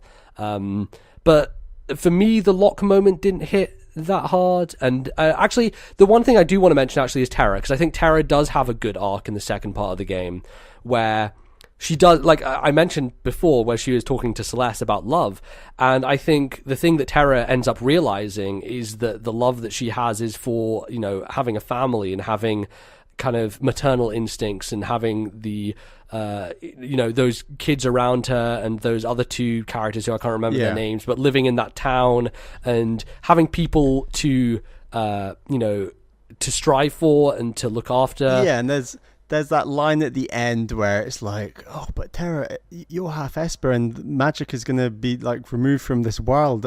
Will you survive? And someone says, like, oh, like, as long as Terra finds real love with other humans, I think she will survive as a human. Right. And, like, exactly. I think that's what those kids and those two people are about. And, like, obviously the love she has with her team around her. And, yeah, so it's quite a tropey idea in some ways, but it's nice. It works out. Right, but I do think that they effectively do that in a gameplay sense, because you go there to get Terra back and she doesn't come back. So I think that like is really communicated to you by the fact, like, man, she's like my most powerful character, but I can't have her in the party right now because she's got to deal with this stuff. Like, she needs to you know, go through this arc of, you know, having a responsibility and, you know, being accepted, you know. So that is definitely strong. So yes, when we talk about the larger picture story from the second half of the game, it is very predictable.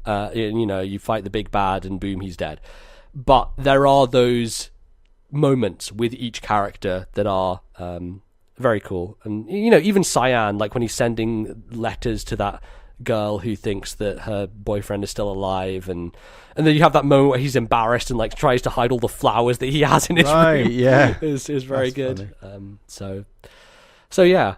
All right, well, let's maybe move on then to the kind of the end part of the game. This is a part that I had a lot of trouble with because I messed up really, really badly. I'm so glad you did this before me. Yeah. So there's this glitch in Final Fantasy VI, which people may be aware of. It's called the Vanish Doom trick, which is the idea that if you use the spell Vanish on an enemy, they instantly become affected by a lot of spells, and Doom is one spell where you can use it and Doom just kills something in one hit, basically. It's just like instant death. So you use this on a bunch of bosses and you can just kill them without doing anything. And it was very good for grinding, actually, later in the game, because I don't know how you feel about this, Bally, but to me, it's one of the weaknesses of the end game of Final Fantasy VI. And I think back in the day, people like it because it's, you know, it's all about grinding and building things up and all that stuff. But as someone who's trying to beat this on a time schedule, trying to get a full party of at least 12 characters to a level where they can deal with the end game area, it's tough, because not only do you need to deal with leveling up to a high enough point, but you also need to get espers to the level where each character has enough magic that they can get by. A lot to think about. Yeah, there's just a lot of juggling going on at the end there. And so I was using Vanish Doom to kill dinosaurs in the dinosaur forest, which is the best grinding area as far as the internet told me. And then I was like, okay, so I'm going to go into here, but I'm going to use this trick where Mog has a relic that if you give it to them, then they can not get any enemy encounters. So Mog with no enemy encounters, and I just put all my weak characters in the Mog party. And so that means all I have to do is fight bosses. But my plan was to cheat and use Vanish Doom on all the bosses that Mog encounters. What I didn't realize is the first time I went into the final dungeon, I made the Mog party my third party, which means they encounter a boss. There is a point where you can change the order, where you flip the switches and bridges and... Yes, so that's what I'll get to as well. Okay. So the first time I got to the third with that party, and it was a boss that I couldn't kill with Vanish Doom. I was like, shit, this is not good. So I went back out and went back in with Sabin and with all my powerful characters and just destroyed the boss, and then went back in again with the same combination in the same places, because whatever reason.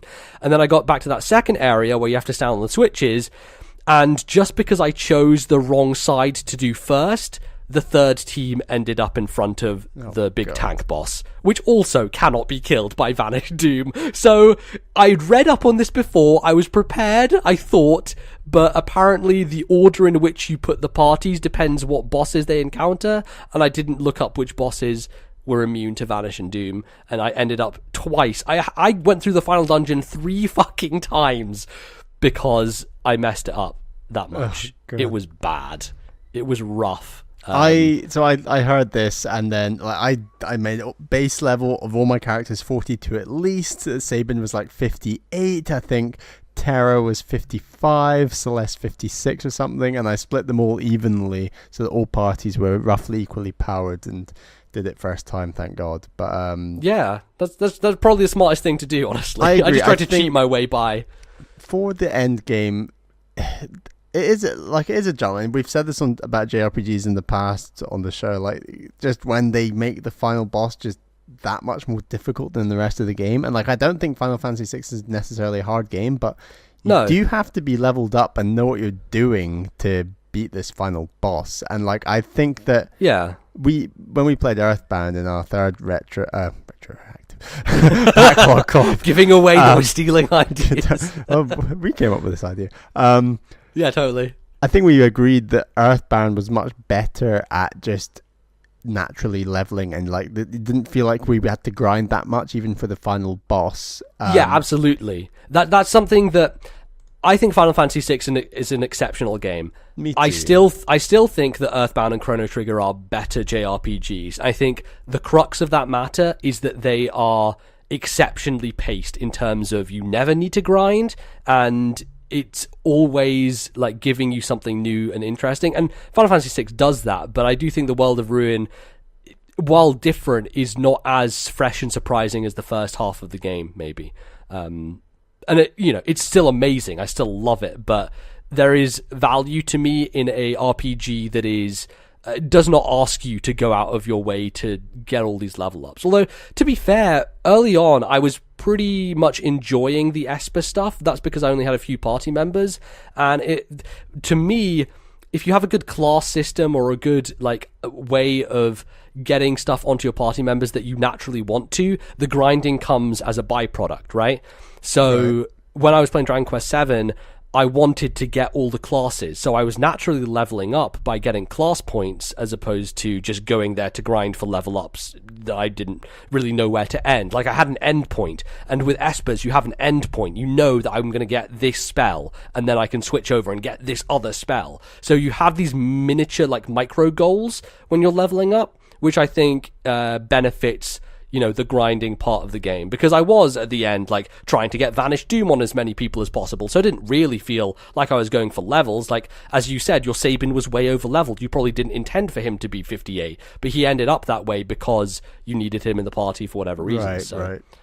Yeah, I don't think like JRPGs are ever going to change with this, but then like we've said, Earthbound maybe got it a bit better, and I still think the final boss is awesome. Like, I think that the design of that beast that you face before, it's like a tower of Michelangelo sculptures. Right, like, bizarre. And Final Fantasy tends to lead into this kind of Greco-Roman like design philosophy that they bring back, and you see it a lot in the logo design of Final Fantasy games, and just a lot of the aesthetic is drawn from that kind of stuff, and it is pretty spectacular.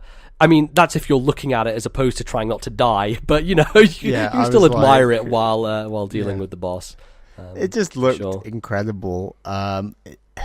you're right. It's that Greco style. It reminded me of like some bosses from Xenoblade Chronicles, like Disciple Dixon and the final boss, and it's that just like ridiculously muscular kind of men and sort of in these artistic poses like angel wings and very kind of like God-like, bestial things, right, like infused ethereal, with human design, yeah. and it's, and then when you finally see Kefka with like angel wings, like in God right, mode, you're like, oh my God, like this is just. I mean, you know, Final Fantasy tends to do that. Like Sephiroth is the same idea. Like he's just a massive, crazy. And then winged the thing is, these JRPGs they just have to keep one-upping each other to the point where final bosses and JRPGs have just reached this ridiculous, like it's just like marathons, insane, both in terms of how difficult they are to beat and in terms of how they look. But I tell you what, this whole game has just made me so excited for Project Octopath. Like I'm probably not going to play a JRPG until then, just to make sure I don't get burned out. But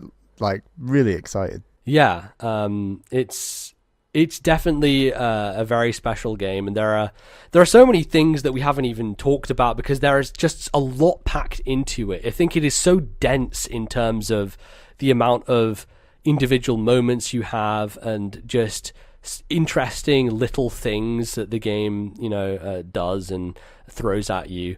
And I'm very glad that I have finally played it because it is the missing link for me in terms of, you know, classic Super Nintendo games. Are there no more like absolutely classic JRPGs that you think that you've missed now? Oh no, there's loads. Of course, there's a ton of Secret of Mana, like, Mario. Yeah, Secret of Mana is slightly different. It's more of an action RPG, but it is, you know, still Japanese developed game. Mario RPGs on the Super Nintendo Classic. Action. Yeah, you know, there's things like Suikoden and, you know, other like classic, like Xenogears is one I need to go back to. Speaking of which, Takahashi, who works at Monolith Soft, who leads up Monolith Soft, worked on this game, on the graphic design of this game. I think he designed, I can't remember what it is now. I think it was the Magitech suits is what he designed in this game, which is very Takahashi, because look at Xenoblade Chronicles X, and you can see that man has an obsession with mecha. It's like the Mechonis, yeah. Yeah, exactly. So yeah, I believe he designed like the Magitech armor in this game. It's really weird just seeing that pop up, but he originally wrote the script for what was going to be Final Fantasy VII, but Square decided that it was too dark and not fitting for Final Fantasy, so he left the company. No, he didn't leave the company then. He made the game under a different name, and that is what Xenogears was.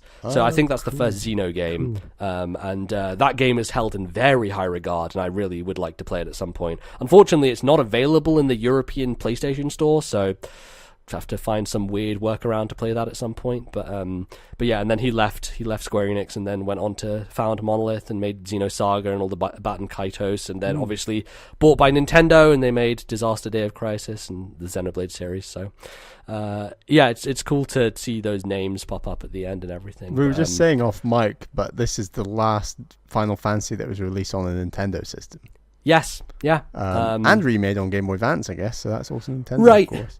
Yeah, and the Game Boy Advance was cool because it allowed people to get to play games like Final Fantasy V, which had never been released before. That was the first time that came out in the West, and I believe Final Fantasy II was part of the GBA Advance, because it was Final Fantasy 1 and 2 Advance were packed together in one cartridge. GBA you could play. Had so many remakes on it, many of which were It was great. the remake system, essentially. Then Final Fantasy 3, actual Final Fantasy 3, not this game, which has Final Fantasy 3 on the title card, but it isn't really.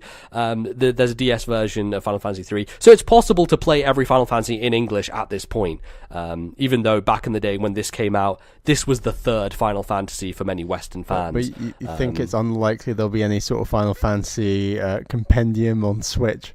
Oh my god, I would die if that would happen. That would be incredible. They'll probably put the mobile versions on Switch. Oh my god, I swear to God, Square Enix. We were saying this off mic. We were talking about, like, me as an outsider who knows very little about Final Fantasy but sort of reads a little bit online about general stuff. My outside impression is that people are just really angry because they seem to only make mobile ports, which are awful, and spend about 3, 4, 5 years making remakes, which is the situation Seven's in right now. and it's never going to come out. And not much in between. Like no, I mean, they have Eidos, they have their Western publishing, and they do. Square Enix are putting out a lot of stuff still, but yeah, their big releases are much. There were rumors less. of 15 on Switch. Are those still lingering? Yeah, it was all about if they could make it work. Yeah, I don't think they can. Having played the demo on PC, that game runs so nicely at 60 frames a second. They'll be like, it doesn't work, let's just put the mobile version on. Because they're making 15 for mobile. They're all fucking chibi characters. Oh, it's so stupid. But I think that actually came out recently or is coming out soon. I want to play Final Fantasy 15 at some point. It's out on PC in a few days, and I'm not going to get it at launch. I'll wait till it comes down in price. But Square are working on Project Octopath. It's just a different studio, right? Well, it's a lot of the people who worked on the Bravely Default games. I don't think it's the exact same studio, but the talent, the kind of director and stuff like that are on board for that game. That is definitely... And you're still confident that's going to be a Final Fantasy? I would love if they put the Final Fantasy name on it, I think it would... If nothing else, it would just help that game sell, Sure. And I think that game will do well regardless, because I think it has such positive word of mouth at the moment. But the extra push to get the mainstream into it would definitely be to slap the Final Fantasy name on it somehow. And to just, get a bit of buzz, get a bit of people excited about Final Fantasy. I think people were excited when 15 came out, for sure. But it hasn't... This series has not been at its very peak since kind of the PlayStation 2 era, I guess. Right. It's definitely fallen off a lot, and people are less positive about a lot of the later games. And honestly, for me... So the way to make it sort of catch up is to make a really great game and then rename it later in the life cycle. Exactly. Octopath. Yeah, just trying to take credit. But, I really like Final Fantasy 13. 13 was one of those games that was one of the first... It was the first PlayStation 3 game I owned, and I really enjoyed it. It's a very divisive game because it is basically just incredibly linear, but I think it has probably my favorite battle system in a JRPG ever, and it has a lot of other cool things going on with it. But this I think... When you talk about the Final Fantasies that people discuss and debate what their favorite is, it's between this and 7. Those are the two games. Sure. It's kind of like Link to the Past and Ocarina of Time, where Link to the Past set the standard and created everything going forward, and then Ocarina of Time put it in 3D. But Final Fantasy hasn't had its breath of the wild. Exactly, and I don't think 15 was that. I think a lot of people hoped 15 would be that, but it doesn't seem like it did the same thing. Are we going to get Final Fantasy 6 characters in Smash anytime soon? I don't think so. I think that Edgar and Smash so bad. the well that they mine is 7 these days, and it's partly because that is the best-selling Final Fantasy I think still to date. It was absurd breakout hit. It kind of made JRPGs mainstream in the West. Did they announce Cloud for Smash before the remake was announced, or the remake was announced before Cloud? The remake was already announced, and then they announced Cloud for Smash. So I don't know. I doubt that 7 is coming. The remake is coming to Switch, but I'm interested to see if Cloud survives the move to Switch as well. Like, hopefully. Oh, you mean in terms of the Smash Brothers version on roster, Switch? Yeah, that could be interesting. But in any case, are there any other little things you want to mention before we sign off here for this epic discussion on Final Fantasy VI? I don't know, just that. This was my first Final Fantasy game, and I think it was a damn good one. Like, I had a good time. Look, Bally, there's not really a better place to start, honestly. Yeah. It's kind of only downhill from here. Although, for me, I think 7 is... I'm struggling to rank them, honestly. 7 and 6 are pretty equal in my mind at the moment. We said off mic, but we're going to have to do a TNL ranks on JRPGs at some point, because it's just it's knocking on the door. As soon as you've played more than 3, then we'll do that. I've got to get to Chrono Trigger. That's the big one. Yeah, definitely. There's a lot out there, and I know that you need breaks and stuff in between these type of games. Whereas I like to jump from one to the other. When they take 5 months to beat, that's why I need the Look, I appreciate that for sure. And also, like, we've not mentioned, but I ended up playing like 40 hours of this game versus your 31, and I don't think it was just to do the sprint boots. Look, it was. I guarantee you, Bally. He just told me off mic that he didn't have the sprint shoes on for the second half of the game, and I almost lost my goddamn mind because I cannot move in this game without the sprint boots. We didn't talk that much about relics, but having a relic that you have to dedicate to be fast, I think was just a little bit stupid. I wish that they just made your base walking speed that fast, because there are some really good relics in this game, like the cure ring and the haste ring, or just have a sprint button. Not even have a button, just have it make the speed that you walk much better. From the off. Maybe if you're in like tight indoor places, it's nice to walk at a slower pace. Sure. Look, there's something to the atmosphere of walking slowly. I'll give you that. It definitely sets a tone. Yeah. That was my reasoning. Well, I didn't want to just rush around everywhere. Yeah, that's fair. That's fair enough. A couple of things that I maybe would like to bring up. I think that the idea of Figaro Castle just moving is awesome. So cool. I think Figaro Castle is my favourite place in the whole game. The music, it has a great soundtrack as well. The character and the history of the castle with Edgar and Sabin. Like, I was very confused initially when you get to Figaro Castle quite early on. Like, so they're a castle, but they're under the Empire, but they're independent. But and there was all this stuff, and then like I think Gestal chases you there very quickly initially, and you're like, oh right, yeah, they're sort of enemies of the Empire. Yeah. Definitely. That was a cool place. There's a moment where I think it's before the train, maybe after the train, but you go to this forest and it's like suddenly you're side scrolling and you see like this background of this lake and stuff. And I thought it's nice when the game... That's just before the ghost train. Yeah, when the game changes the perspective, like the first person stuff in the minecart and this stuff when it's kind of in 2D, and same when like sets are going down the stairs and seeing that stuff. It does some really bold stuff for 1994. That's what I'm just so shocked about. It holds up really well in terms of those bold ideas and what it's going for. Yeah, definitely. And then there's also like some really weird stuff, like when Sabin does his fire dance, all the little sprites that go across the screen are little mini Sabins on fire, and I just realized that randomly. I'm like, that's so stupid, but it's awesome, the fact that he's just like throwing fiery versions of himself at his enemies. I was like, okay, that's a very cool thing. I think that covers. We've been talking most quite a while of it. About this game.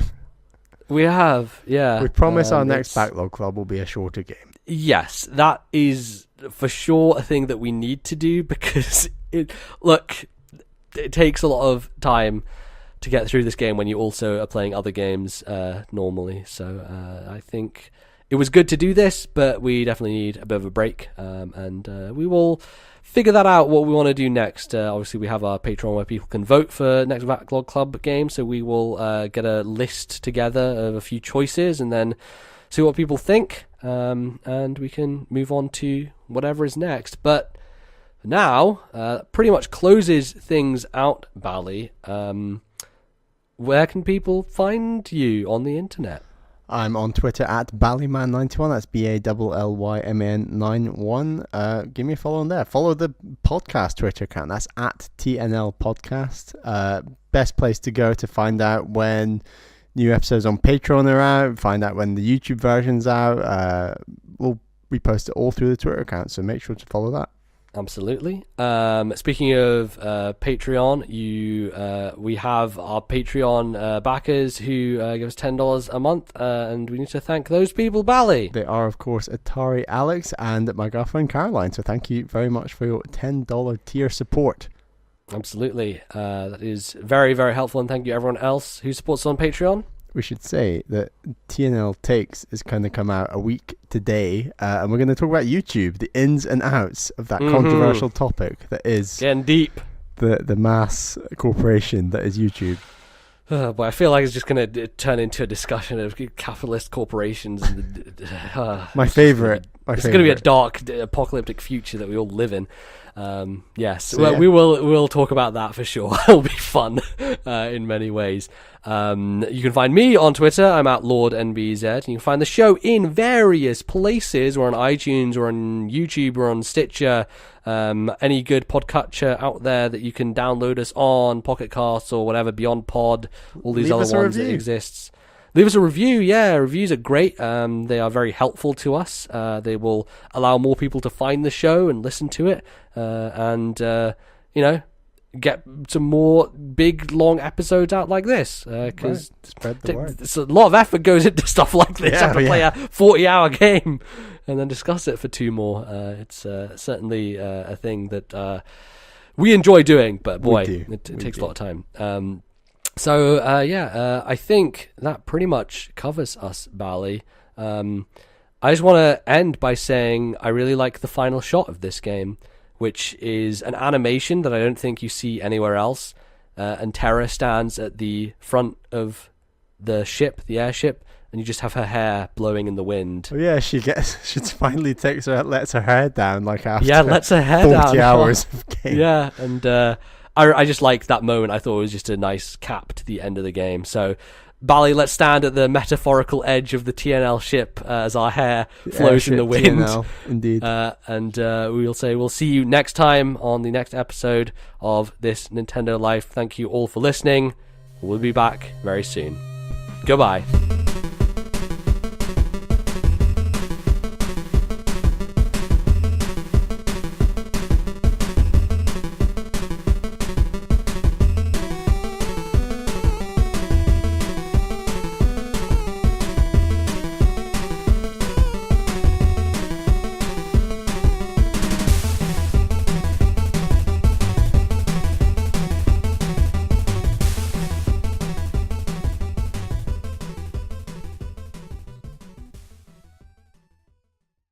The musical interludes used on today's show were, in order of appearance, Terra's Theme, Decisive Battle, Searching for Friends, Kefka's Theme, and Figaro Castle. All copyright Squaresoft 1994.